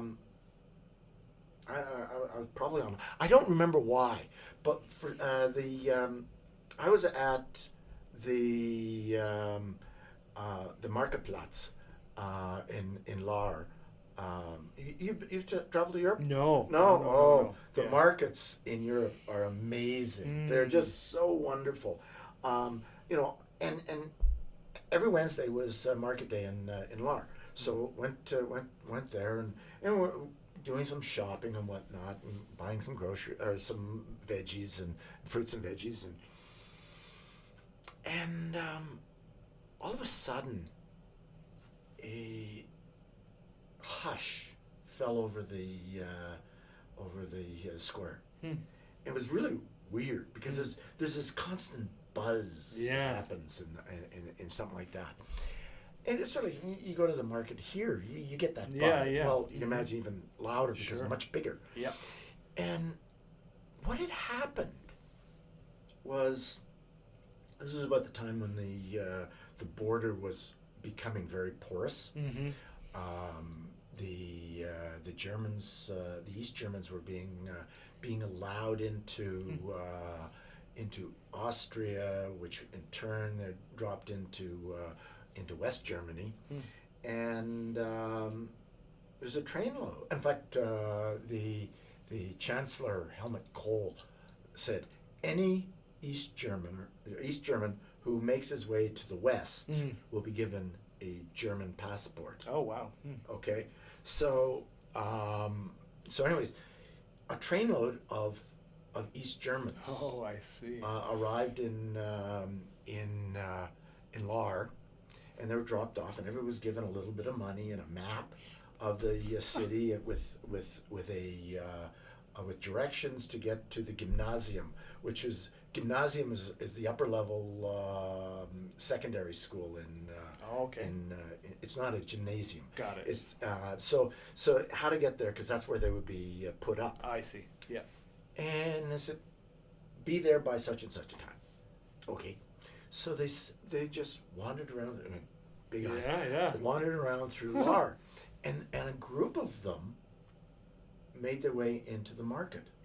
Okay, and that's what caused the quiet, because everybody's looking at them, and right. I mean, they don't have a sign on them that says I'm East German. Yeah. But you could tell from the clothes, sure, and the fact that they got eyes like that.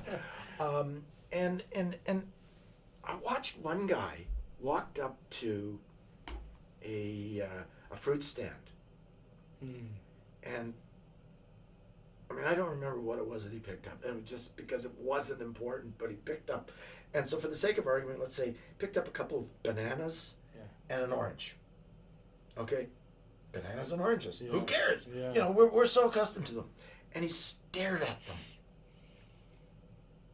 And you could see in his face, in his great big saucer eyes, what was going on in his head. Yeah. They do exist. Right. They're not just in the books. Yeah, they do exist. Wow. Not just a potato. And people have easy access to them. Wow. Here. Yeah. And so the stall keeper, he's watching this too. Yeah. And he said, "You keep them." Wow. That's awesome. You keep them. Awesome. And oh, wow. Yeah. Cool. I mean, puts it in perspective. Oh, doesn't it? Yeah. It's when you see things like this, and you see the images that are coming from the Ukraine, that when you see these anarchists, and I don't want to get too far into the politics of it, who hijack the flag that I was willing to die for. That's a strong issue for me too, but and use it for a total anarchist purpose, and then they go and dance and piss on the Tomb of the Unknown Soldier. And Terry Fox. And Terry Fox. Oh, it's disgusting.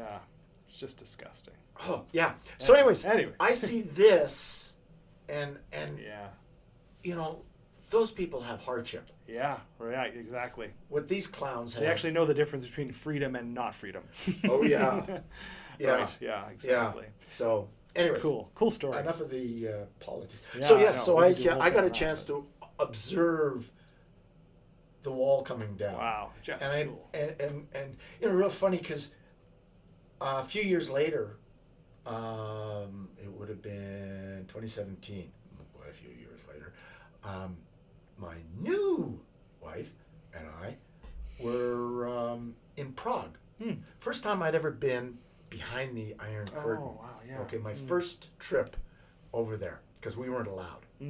So, touring through, because I went over to run the Prague Half Marathon. Oh, okay. It was kind of neat. Yeah, cool. So we were there, and we're touring around Prague. Beautiful city. And we're up in the Prague Castle. I see a couple guys with RMC on sweatshirts. Oh, yeah. And so I walk over, and I said, "Who are you guys?" And they explained that they're current soldiers, graduates of RMC, and they're stationed in Warsaw. Another Orwellian moment. You could have some. I'm sure you had some stories to share there. Holy crap! Because these guys were the enemy. Right, eh? Not that long ago. Warsaw. Yeah. Prague. I mean, these are the enemy. Yeah. These were the evil empire. Right. And I'm thinking, wow. Times, so we had so we had that was an interesting cool times. Garry. Interesting cool visit. Times. Yeah. So let's get you back to. I assume you left Germany and came back to North America. Yes. Okay. Want to take a guess? Please tell me, where did you go? Chewin. You went to Chewin. Yeah, of course. This has got to be the 9th time now, right? Oh, well, given all of the summer training that I did there. Yeah. Okay. So you're back in Chewin, and how old's your daughter at this time? She's 5. My son's 3. Oh, you got a son at this time. Okay, so 5 and 3, and you're in Chilliwack. And what are you doing there? I was working in the construction engineering department in the section in base development planning and construction. Still in the military. But still in the military with the idea I'm getting out. Okay, so you're getting close to to get out. So, because I planned years and years before that when I turn 40, I get out. Right. So so 40 was looming, and I started sending off applications all over the place. Yeah, just to sort of civilian kind of jobs. Yeah. Okay. I was done with the military. I had enough. Right. After 40 years, I had enough. Yeah. So, don't get me wrong, the military did an awful lot good for me. Sure, yeah. But. Yeah. You put your time in. So anyway, at this time, what's his name? Anyways, Iraq invades Kuwait. Right. So that starts off the first Desert Storm Right. And through this, Canada sent a contingent of predominantly Air Force people over to Kuwait, and then I got notice that I was on the second contingent to go over. Wow. As needing engineers over there. Wow. And Anyways, so I was on 4 hours notice to move. Okay. Which back in the day, well, these days would be really easy with a cell phone because you've always got the phone with you. You can go wherever you want to. Yeah. Back in those days, you didn't have cell phones, and it was, I kissed the kids goodbye in the morning when they go to school, and I didn't know if I was going to be home when they got home. Right. It was pretty traumatic. So luckily, I had my kit bag packed in the back of the car and ready to go. And luckily, the war ended. I was taken off 4 hours notice and told that nothing was happening. And at the same time, I got, on the same day, 3 job offers from those resumes that I'd sent. Oh, okay. So I accepted the one at British Columbia Institute of Technology in Burnaby. Yeah. And submitted my resignation. Okay. The next day, a buddy of mine, who was the commanding officer, in fact, he was my sponsor in Germany. He was now the commanding officer of the engineer regiment in Chilliwack. Walks into my office and starts chit-chatting with me. Mike's not the kind of guy that just walks someplace and chit-chats. So, Mike, what's going on? And he said, I've just got word that I'm taking the regiment to Kuwait to clear minefields, and you are the only serving officer in the engineers right now who's got experience in live minefields. I've already cleared it through Ottawa. You're coming with me. And I reach into my desk drawer, pull out my piece of paper, and I said, you are a day late. Oh. I resigned yesterday. Wow. And would you have gone? Had I not resigned, yes. Yeah, you would have. I wouldn't have had a choice. Oh, wow. Yeah, okay. I would have had... Right, I guess it's not like, I don't think so. Yeah, no.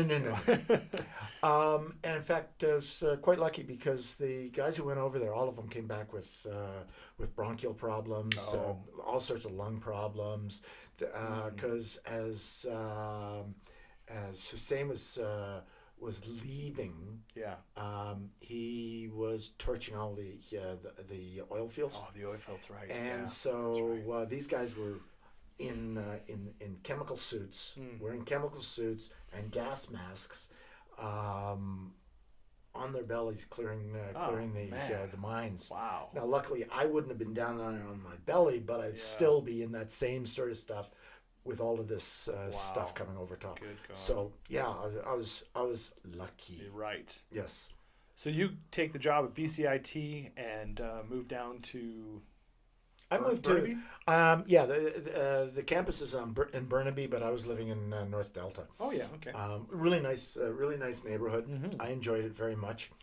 I didn't really enjoy the job. It made the bureaucracy of the military seem pretty lightweight.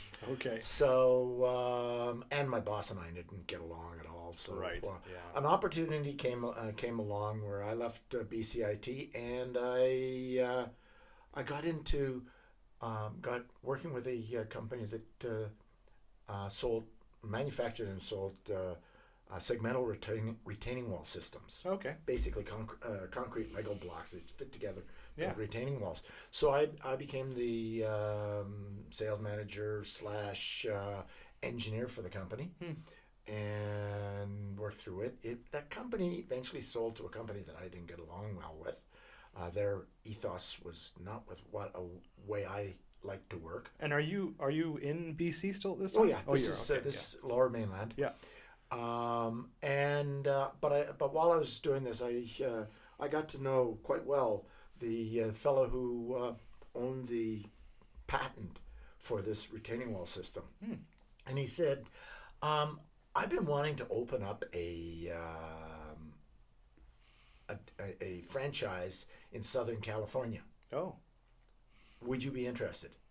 That sounds great. I said, oh, yeah. You've had a bit of rain in Vancouver. Yeah, it never rains in Southern California, I've heard. That's what they say. It's lies. Okay. But anyways, so the opportunities come along. I said, okay, I'd be interested. And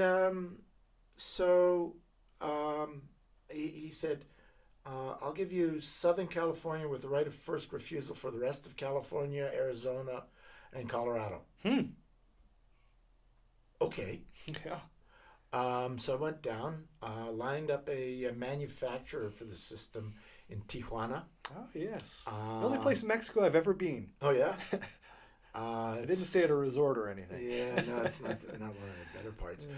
But, I mean, through the system that they've got, goods and services were traveling. This is pre 9/11. Yes. So goods and services were passing really easily. Right. So set up an arrangement with this guy to manufacture the system. Without getting into a lot of details about why, after almost a year, he just said, "I can't do it." Okay, so I'm stuck, having moved the family down, dropped a lot of money into it and everything, saying, okay, well, fine, I'm going to see what I can do about trying to resurrect the company. Okay. The wife said, I'm going home. And you've been in San Diego how long now? Less than a year. Oh, not very long. Okay. No, not long. And so she headed off home to Toronto. So she's a from Toronto there girl. too, right? Yeah. Yeah. So she took the kids with her. Yeah. And I'm there trying to resurrect her company. And long and short of it, I met up with a group of people who wanted to hire me as their vice president in charge of project management for a housing company. It was really an interesting thing. They had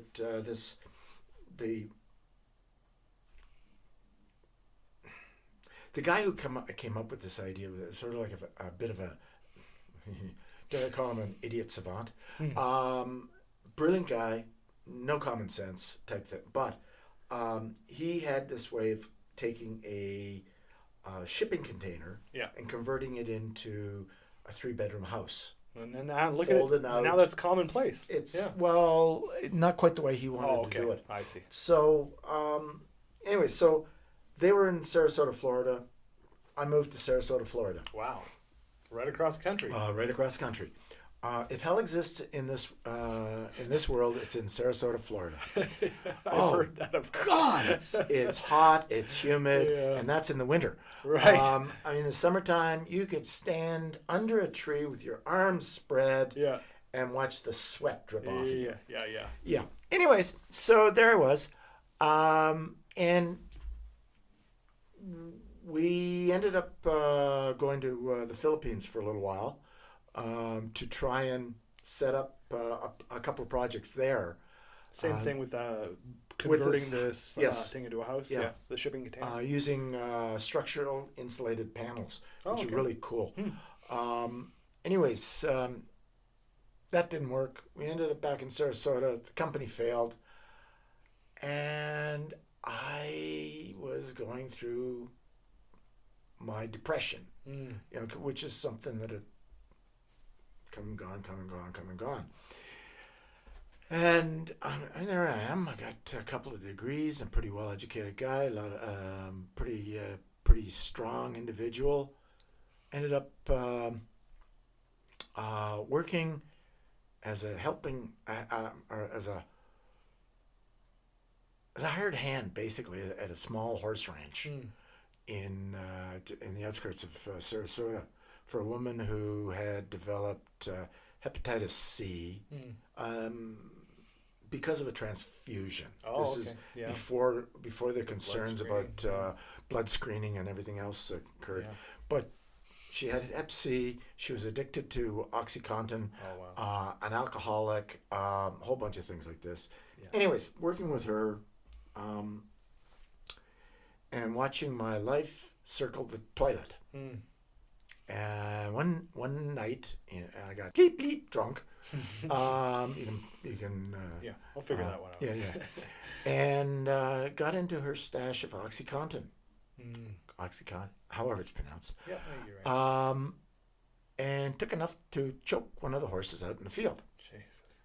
And promptly passed out. Next morning, I woke up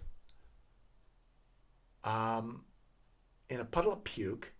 And there in that puddle of puke were all of those pills that I'd taken. Well, she was pissed at me because I took her I took her OxyContin. Yeah. And I had a brutal headache. I can only imagine. Yeah. So I phoned up Karen. Thank God for the vomiting reflex. Oh, yeah. Right? Jesus. Oh, yeah, that's the truth. And you weren't on your back. And I wasn't on my back. Yeah. Wow. So I phoned up Karen, who I'd gotten to know working at BCIT, and when I came down to went to California to start my company, she, said, "Hey, would you be interested?" And coming down, she said, "Well, I'll take a leave of absence from BCIT." So she came down, worked with me for a while, tried to help. This is where, in San Diego? San Diego. Okay, so you went back to San Diego. Okay. Well, I phoned her up. And I said, this is what happened. And she said, "Well, I don't know how you're going to do it, but because I don't have any money, but we'll figure something out." So I'm there, and I sort of put my word out into the universe, and through a friend of a friend, I find somebody who is driving to San Diego, but is afraid to drive on the interstates. Okay. Well, not to San Diego, probably to LA. But she's afraid to drive on the interstates. So she'd had a car accident. So I drove. She covered the bills. Oh. So good situation. So we get to San Diego, and at this point in time, I'm depressed. I'm heavy into the booze. I weighed about 235 pounds. Wow. Okay, so and Karen lived in this little apartment right off the beach in Oceanside, California. Well, sorry, where's Karen from? I didn't mean to cut you off. She was born and raised in the Lower Mainland. She's a BC girl. Yeah, okay. She is a BC girl. Okay. So I started working myself into. I had an old bicycle. And I'm riding around. I'm going everywhere by bike. I'm slowly finding odd jobs to work things, and cleaning myself up. And sorry, how are you doing that? Cleaning yourself up? Is this just like willpower? It's all willpower. So you're not doing this 12 steps. You're doing your own thing. Gotcha. I'm doing my one and only step. Okay, gotcha. The Gary, the cracker step. Yeah, cracker step. So I'm there. And initially it was really embarrassing, right?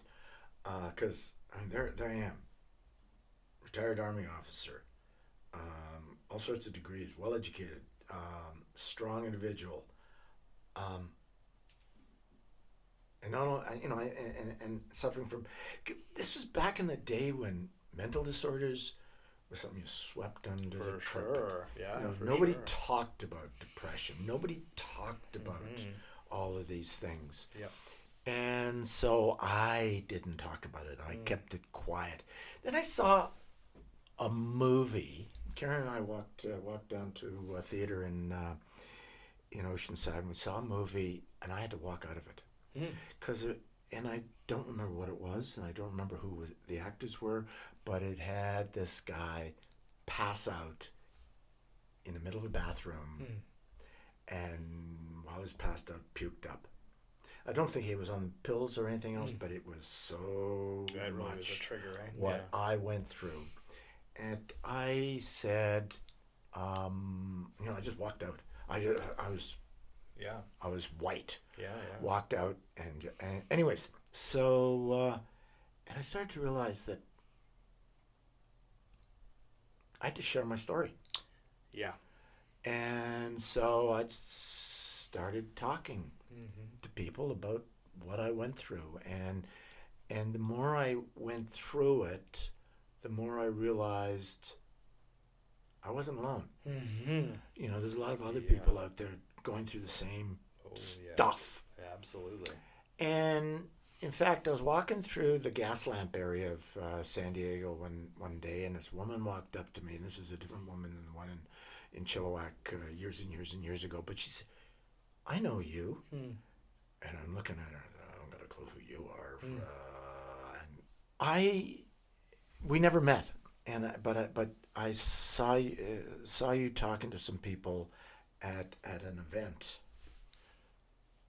And I can't remember whether it was a party or whatever the hell it was, but you were talking to a bunch of people, and you're telling this story about what you attempted in Florida, and she said, you look like you got your stuff together. You're smart. You're intelligent. You're a strong individual. You got drive. And you. There you were. And she said, I listened to your story and I said, that's me. I'm, at the time, she told me, at the time I was planning to do the same thing that you did. It seemed like the world was over. Yeah.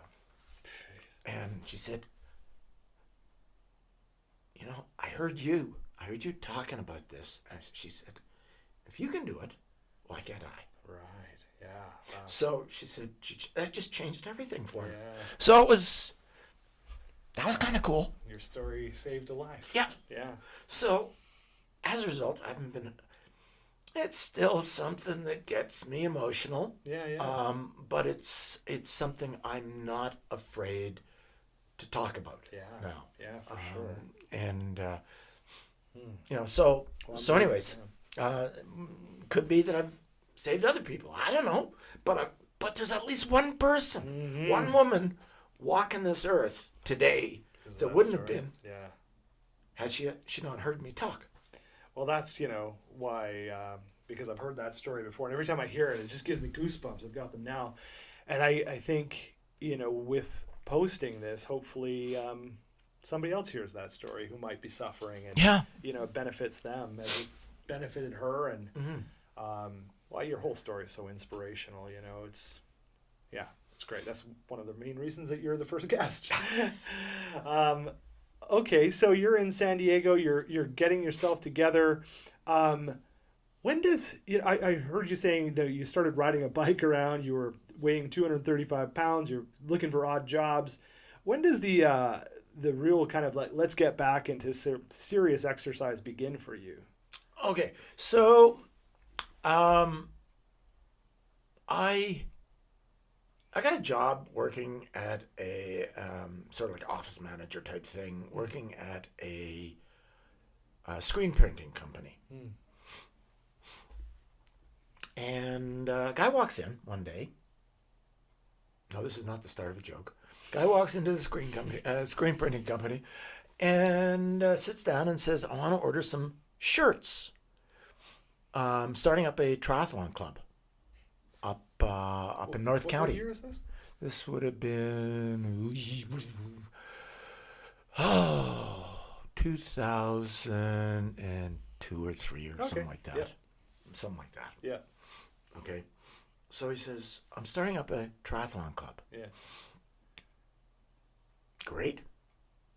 We can do some shirts. So we're talking back and forth, and so I did a couple up in Canada before I moved down here, and so I said, I'm gonna join your club. I didn't realize you had done a couple up in Canada before you moved down. Oh yeah, I did one in Harrison, a sprint or a mini sprint or something stupid like that, and then I did 3 up here before moving down there. I had no idea. Okay, yeah. Loved it. So, but then, you did a few, you moved down, and then did it just, you let it all slide kind of thing, or did you? Oh, yeah, along with the body image and the whole bloody thing. So you went from, like, fit guy to, like, not so fit guy. Blob. Okay. Okay, I got it. Okay, I didn't know that. I didn't know that part. Okay, all right. Yeah. So you're, this guy wants some shirts done. you thinking, man, maybe I'll get back into triathlon. Yeah. Okay. So fair enough. I get on board and we start training and running and cycling and all the rest of this stuff and falling in love with the whole sport, and I'm dropping weight. Yeah. And, falling in love with the sport, right? Well, yeah. I mean, when I first got started in triathlon, it was something really new. Yeah. Okay. Yeah. I mean, the sport was in its infancy. Yeah. Because that would have been 90. My first one would have been in 1990, 91. Yeah. Something like that. Pretty much, yeah. I was still in the military. Right. Okay. It was a little sprint one. No, it wasn't.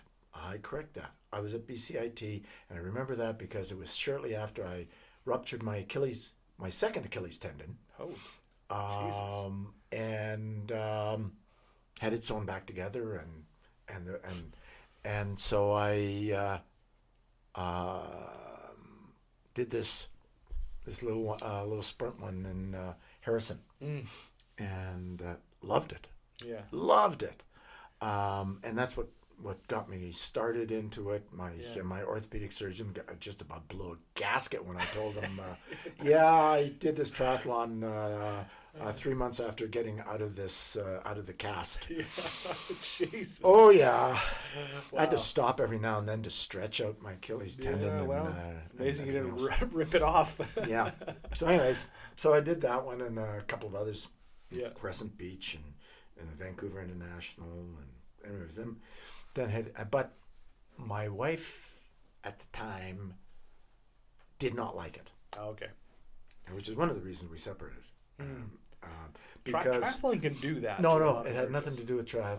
Oh, okay. It had everything to do with the fact that she married me. I was in the military. Yeah. I was athletic. Yeah. But I could train on the military time. So because physical fitness to a certain extent is a condition of service. I guess, isn't it? Yeah. So if you're not physically fit, you can't do the job. Right. Yeah. So the military gives you time to do it. Mm-hmm. So I would train on my own. Yeah. Or train during military time. Yeah. But when I got out, yeah, civilian employers, you're gonna do what? I'll be back in 3 hours. Yeah. You're gonna do what? No way! You check out. You're not gonna get paid for that. Right. Sit at the desk, buddy. Mm-hmm. So I had to do it on my own time. Yeah. And that was her time. And that was, you're doing what on my time? You're taking away my time. You're doing, and I don't like you so competitive and things. That's me. Yeah. So that got really ugly. So anyway, I get back down to San Diego. I get a chance to start doing some races and the like. So I did a few short ones. And San Diego is the birthplace of triathlon. It is. It is the birthplace of Mission Bay. Yeah, that's where it started. Yeah. 76, I think. Yeah, I can't remember exactly when it was. Mid-70s, anyway. Yeah, but it never really took off. No. It was a cult sport, really. Well, at the time, it was the running club looking at it as an opportunity. Cross training. Totally. Yeah. So that's all it was. Yeah. And so anyways, yeah. And we went and so I got involved in some races there, and again, something I started doing pretty good at. Mm-hmm. And although I'm not a good runner, I never have been. I mean, when I played football as a running back, in 7 years playing football, I got caught from behind twice. Yeah, you're fast. You're a sprinter. I was fat. Yeah. You're a hurdler too, right? Anything greater than half the distance the distance from the center line to the goal line. Yeah, that was long distance running. Yeah, there you go. So converting to endurance sport took a bit of time. Right. Anyways, so that got me into triathlon and that entire thing. So that was cool. And you never really stopped since then. Really? Yeah, I did. Huh. I did because we moved from San Diego. Karen's company. By this time I was working with a company that was into sports marketing, Oh. and they would. I would manage their sites at the various events, and so they'd send me all over North America to do this work. It was wonderful. Wow. But Karen's company moved from San Diego to Las Vegas, Oh, okay. so I moved to Las Vegas, and the company I was working with was happy about this Sure. because it's a lot easier to get from Las Vegas to anywhere in North America than from San Diego. Yeah. So we were there, and everything was going great. I had a gorgeous house on a golf course of all places. I hate golf, but we were living on a golf course, and then the financial collapse of 20. I think was it 09, 08, something like that, something like that. It was 09, yeah. Yeah, 09. Like that, yeah. And the house that we bought was worth less than the deposit we put on it. Oh, ouch. Yeah. Okay, so time to move back to Canada. Yeah. So we went to the banker and said, "You did not treat us well," as in you did not. The banking industry as a whole did not play fair with our money. Mm-hmm. Therefore, I'm not playing fair with you. Here's the keys. And so then they said, "We can't do that. We'll sue you." Well, you're gonna have to find me in Canada. Right. So we moved back to Canada, and we had nada. We had nothing. In fact, we were really lucky because Karen's mother was living in Oliver, and she and her new husband were down in Mexico and so we had a place to stay. Oh, wow. Okay. And so we were there for about 4 months before finding a place to rent. At this point, neither one of us had a job. We're still living off of what little we had left. So we couldn't afford to go skiing. We couldn't afford to do anything. It just wasn't in the books. Karen landed a job up in Lake Country, but we had this gorgeous place in Penticton with this amazing view, and so she commuted. This is a house you're renting, or is this? We were renting. Okay. We were renting. Okay. And we couldn't afford to buy anything. Yeah. So anyway, she commuted for about a year and a half, until eventually I said, "Enough of this." Yeah. And so we moved to Quail Ridge. Okay. Rented a place in Quail Ridge. Yep. And then Karen has had a long history of heart problem. We found out in San Diego that she was born with a bicuspid aortic valve. Oh. And so she had all sorts of problems. And in fact, Yellowstone, she got a helicopter ride out of Yellowstone because of syncope. All right. So I mean, there's all sorts of stuff. Anyway, so we had this place in Quail Ridge that was owned by the golf course. Right. Okay, it's right at the end of the golf course. It was a wonderful spot. Funny how you end up at a golf course place twice. You hate golf. No, the third time. Because the place in Penticton was at the edge of a golf course, and the guy who owned the house owned 2 golf courses. Oh, geez. Okay. Yeah. Okay.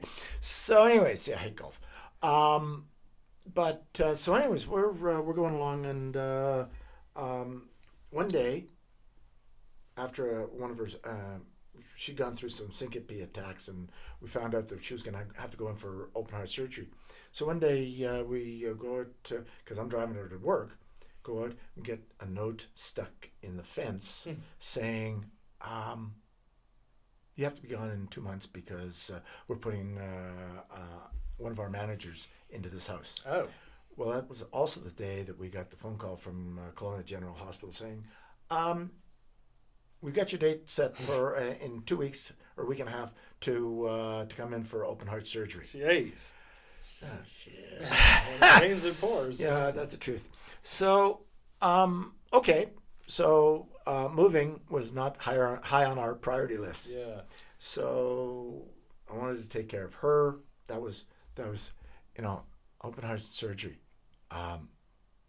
We're talking about 6 hours of absolute terror. Yeah. Yeah.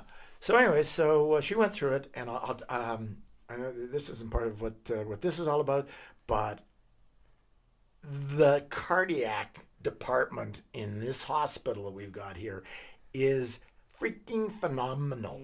I mean, it is. I will blow their horn positively any opportunity I can. The head of the department, Frank Halpern, an amazing individual. Cool. Anyways, went through that, and she got out of the hospital, and we're driving out to a friend's house in Lake Country because they invited us over for dinner first night back, and she's clutching her cushion to her chest. Yeah. And we see this open house sign. So we walk over to the house and take a look, and she's, I don't like it, I don't like that, I don't like that, I don't like that, I don't like this, I don't like that. Get me out of here. Okay. So, 4th or 5th trip to this house. Oh, jeez. Because she sees what she sees. Yeah. Coming from my background as an engineer in facilities management and development, I look at something and I see what is going to be. Yeah. Not necessarily that it's going to be the way I see it, but I can see potential in what I'm looking at. I'm thinking, oh, this, and it's way below what it could be going for. Right. And because there hadn't been any maintenance done on the place, I'm looking at this and I'm thinking, this is nice. Anyways, 4th or 5th trip, I said, okay, we're putting in an offer. And so it was final. It was accepted. We moved in. She's pissed because she can't pack anything. Oh. I'm doing it with the help of friends. She can't unpack anything. I'm your doing it with everybody, friends, and everything. So yeah, it's kind of cool like that. That's awesome. So we get there and we move in, and so it's a wonderful place to live in. Yeah, it is. I mean, you've got a great view. You've got a wonderful house, good yard, and great cherries. I've had your cherries. Oh yeah, cherries. Cherry tree is wonderful. I'm just looking at time and respectful of time here. I just want to kind of catch everyone up here to kind of where you're at now, and I want to bring some attention to this plaque that we've got sitting. Before we get into the plaque, yeah, please. one of the things that I want to bring up is when I turned 60, it was really funny. I went into a fitness equipment store, and again, I mean, several times. I was buying some equipment for myself, and a guy said, you should become a personal trainer. I said, yeah, right. He said, no, seriously. You should become a personal trainer because there are a lot of older people who would really benefit from your background, from your experience, from all sorts of things. And, you should do this. Yeah. Well, my mother was visiting at the time from Edmonton, and I dropped Karen and her off for lunch at a place, and I said, I'll be back in a few minutes. And I get back to this to the restaurant, and I said, you wouldn't believe what this guy says. I should become a personal trainer. Yeah. This is what you should have been doing all your life. So I said, okay, fine. So I got home and I looked at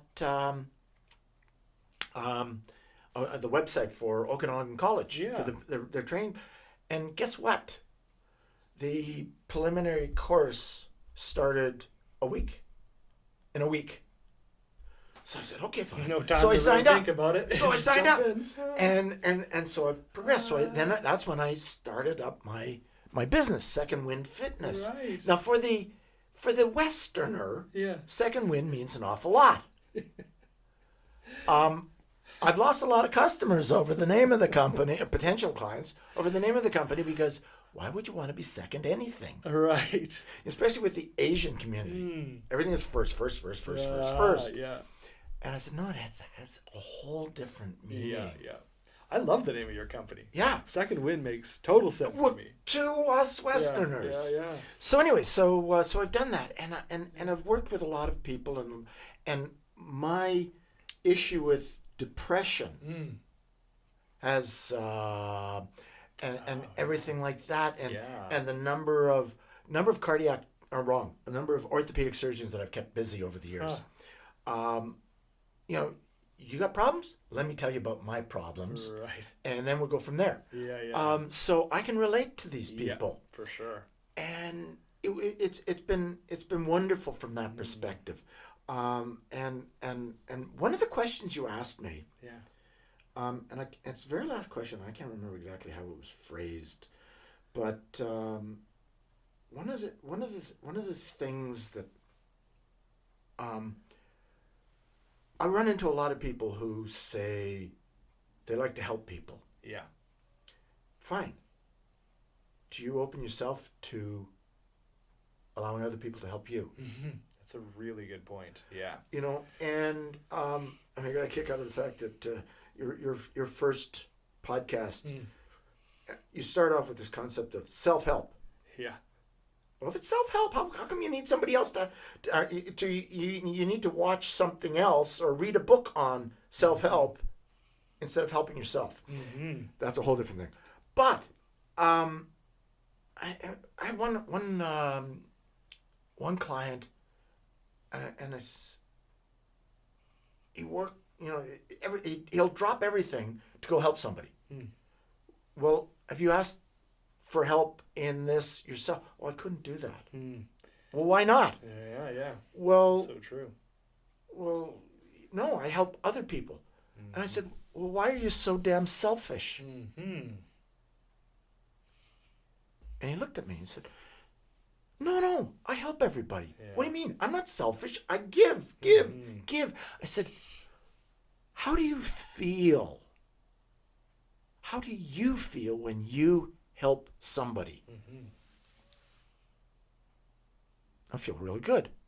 Well, why are you so damn greedy and not allow somebody else to feel that way when they help you? Yeah, it's so true. And he said, wow. Yeah. I never thought of it that way. I said, you've got to think about it from the other side. Yeah.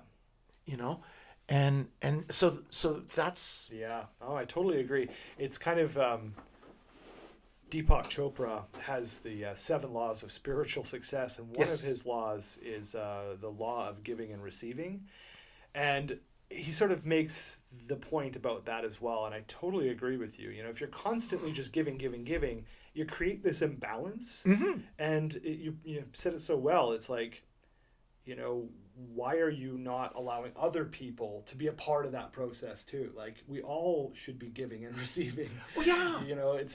Yeah, I think that's an excellent point. And with your business, I think your life experience and that perspective is just so valuable, because I can imagine as a personal trainer, you're not only helping people with your story, but helping them with that, understanding the importance of giving and receiving. And you share your story, and that allows them to kind of share their story, and together then you can make some big change. That's really cool. I completely agree with that.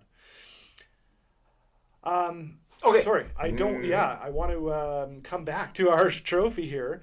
So I shouldn't say our trophy, your trophy. I have nothing to do with this trophy. Quite frankly, neither do I. But, no, that's not true. Yeah, well, it is. Come on. One of the things I I will tell people, I've lived a privileged life. Not a life of privilege, but a privileged life. I lived in England. I didn't bring this up. I lived in England during Beatlemania. Okay, I mean, things are crazy. I watched as the peace process in between Egypt and Israel occurred. Yeah. I was right in the middle of it. I watched as the wall came down and the block, that Eastern Bloc, collapsed. I've had nothing to do with any of it, but I've watched it. And through all of my life, I've always looked at service. Yeah. In the military, it's all about service. I mean, when I signed up, when I joined, I basically signed a blank check to the government of Canada for my life. And if they chose to cash that check, is what I had agreed to. Right. So, I've gone through this whole thing. When I turned 65, this is a significant birth date. I coordinated a triathlon. What do? I do triathlon. So I set up a triathlon.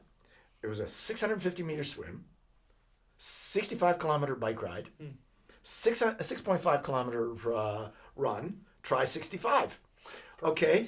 It was a sort of thing that it was an event. It wasn't a race. Yeah. But it was sort of like, come on out and let's do this and make a contribution to charity. So I raised enough money, so I think it was $500, $600 or something to each of the Lake Country Food Bank, the Salvation Army, because I donate time at the Salvation Army, and to the Kelowna General Hospital Foundation, because of what they did for Karen. So, that was really cool.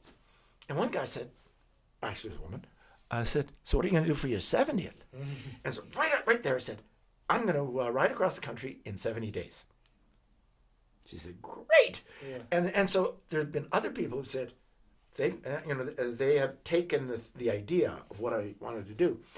So along comes this pandemic thing. And that screws up the idea of riding across the country. Yeah. So I said, what else? What can I do? I said, I'm a blood donor. Right.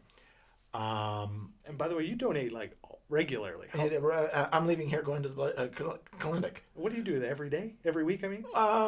Every couple of weeks. Plasma right now. Yeah, right. Because whole blood is like 2 months or something like that. But today is going to be 103, 104 donations, something like that. So anyways, so I said, I'm going to coordinate a blood drive, and I'm going to send it out to all, people I know all over the world. Yeah.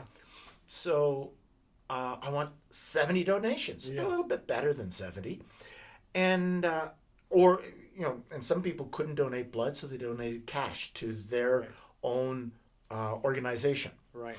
Okay. So I have a friend from UBCO who she's from Germany. She can't donate here. So she convinced her father and other people in Germany to donate there. Perfect. Wow. Well, her father went in and found out that he's severely hypertensive. Oh. And the nurse who checked him out said, go directly to your doctor. Do not go home. Do not do anything. Go directly to your doctor and get onto meds. And so he did. And and apparently he this saved his life. Amazing. So anyway, so I got all of these things together, and I've got, I think, donations from 4 or 5 countries outside of Canada. Cool stuff.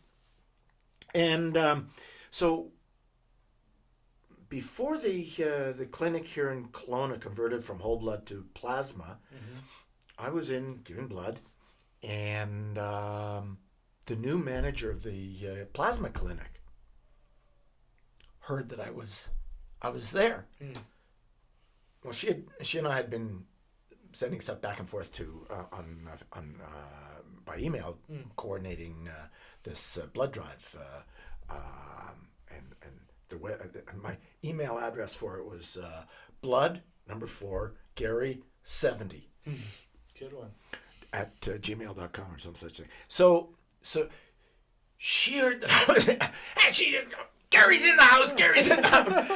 This is before I had given any plasma. Yeah. So I told her a story, and she commented afterwards. She says, "You're the first person who's ever made me cry." Oh wow. I said, "Is that a good thing?" She said, "Yeah." So anyway, so she nominated me for because the Canadian Blood Services has this honoring Canada's Lifeline, this award. And she nominated me before my first plasma donation as the honored plasma donor. That's awesome. So I haven't given plasma yet. So, well, you got it. But it's going to happen in a bit. Well, yeah, I have now about 15 or 20 times. In fact, I even had a Christmas Eve, or following up on this, Christmas Eve. I normally go shopping. I love shopping Christmas Eve. It's this crazy. No. I have all my presents bought by before then. I just like to go to the mall to watch the panic and get go to Las Vegas. energy and all of the rest of this stuff. And so I said, let's do something better. So let's do Christmas gift. So Christmas Eve, I grabbed some buddies. I don't know why you didn't do this. I know you sent me an email. I sent you an invitation to it. It couldn't work out. I couldn't remember why. But anyways, there was a bunch of us at the clinic rolling up our sleeves for Christmas Eve. That's awesome. So I showed up with my elf hat. Yeah, that is awesome. Yeah. So anyways, but it's a sort of thing that I take a lot of joy out of. Yeah. Out of working with all sorts of charity, the Salvation Army, the Heart and Stroke Foundation. In fact, one person asked, "Is there anything you wouldn't do?" I said, "Quite frankly, I'll do anything as long as it's legal, ethical, and even that I'll stretch, and doesn't hurt anybody." Right. And so, and if you want the picture, I've got a picture of it. The Heart and Stroke Foundation does a red dress event every year here in Kelowna and all over across the country.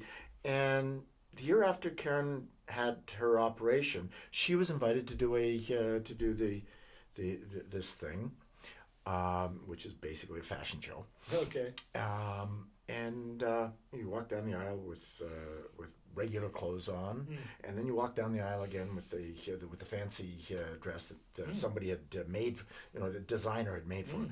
So she went through this, and Karen, she does not. She's a backroom girl. She likes to let everybody else do things, and she doesn't like to be in the front. So I get a phone call from the manager of this event. She says, "We can't get Karen to come again, but people who are affected, like husbands and wives, they can do it instead. Yeah. So would you like to?" "I'd love to." Yeah.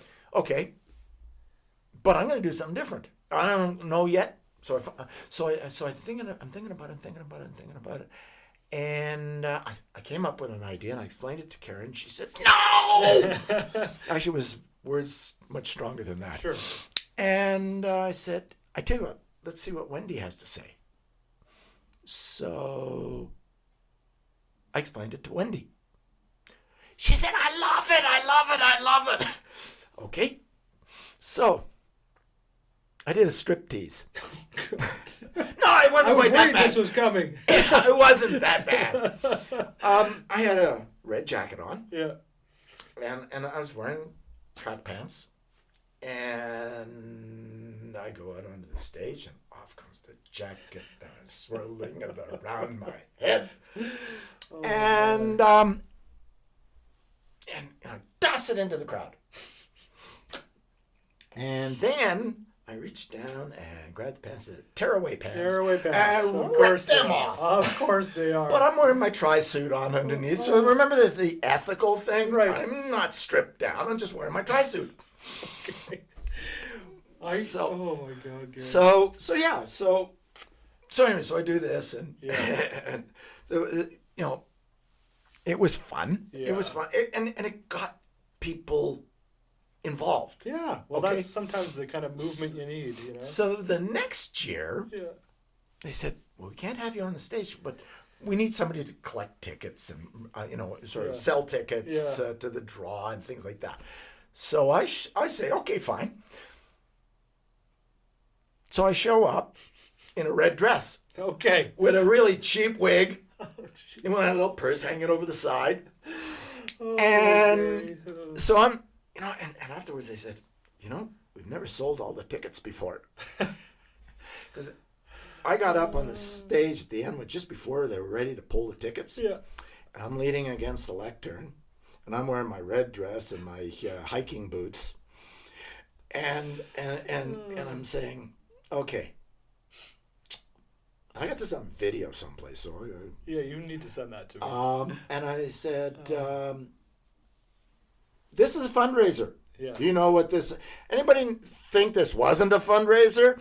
This is a fundraiser. You know what that means? That means you've got funds. I want them. Awesome. So I said, we got tickets left over. Who doesn't have a ticket? Right. Show me your tickets. Let me see that. See your tickets. Peer pressure is a good thing. I said, and this guy, and I walk over to him, sit down beside him, and say, "Where's your ticket?" You're going to be back there every year. Oh, my God. Oh yeah, it was so much fun. I had a hoot. You're totally well suited for this. And the thing is that, like I said, I will do anything, and which gets me to the other thing that I do. I mentioned do I have time for this? Well, I've got my grandfather fought in World War I.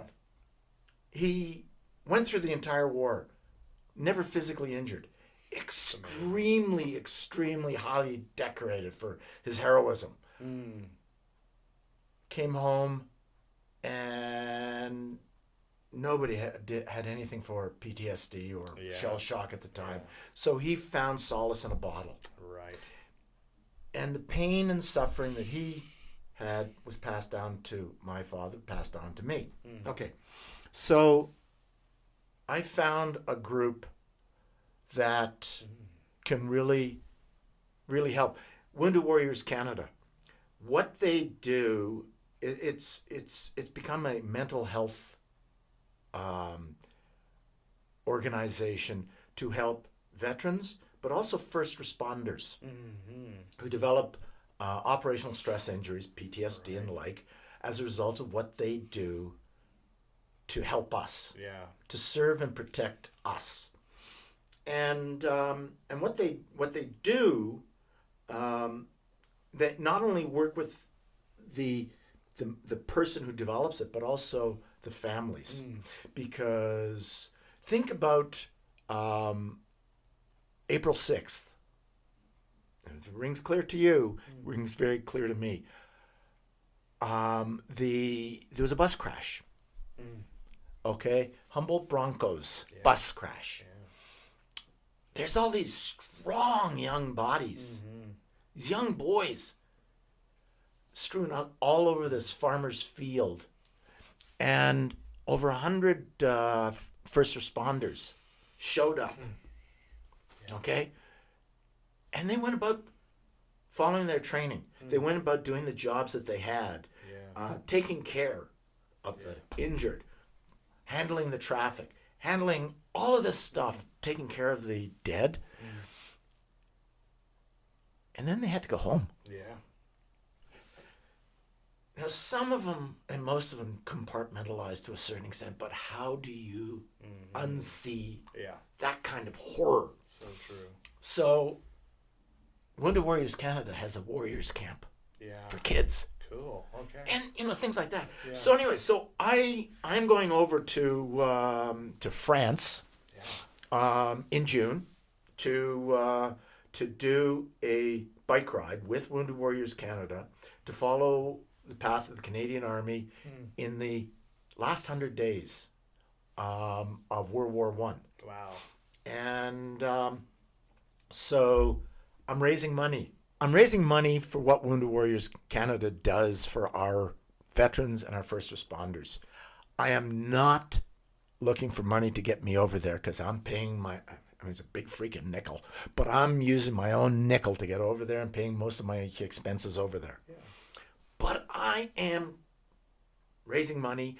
Now, one of the things, and you don't know this yet, but one of the things that has just come out, there's a relationship between just a partnership been developed between Wounded Warriors Canada and the Juno Beach Society, Juno Beach Center.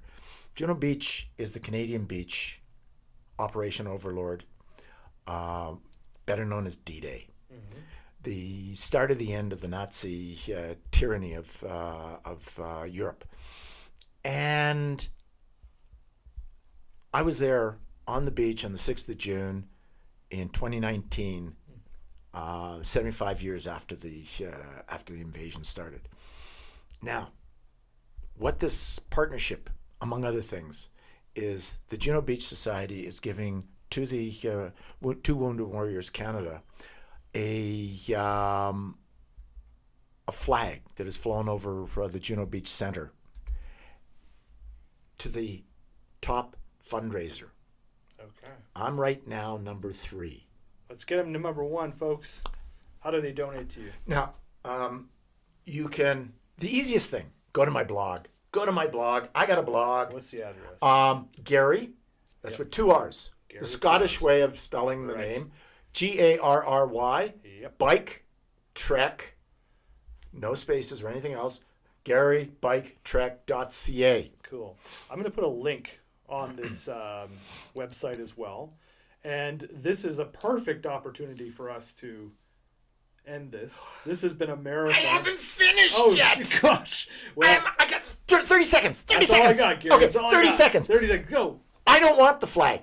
I'm going to donate it. I'm going to present the flag when I get it to the Okanagan Military History Museum. That is very cool. Okay? Awesome. Now we can end it. Okay, awesome. Garry, thank you so much. Just so many unbelievable stories that you've got here that I think are going to inspire. Have I ever told you about the time when I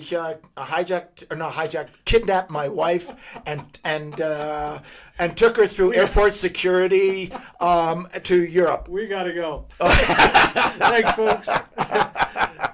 Till next time, peacefully, Brett. Oh, man, that was awesome. I hope you've enjoyed this episode of Chewin' Glass, the podcast. I've been your host, Brett Wade. For more information about this podcast and other projects I'm involved with, visit brettjwade.com.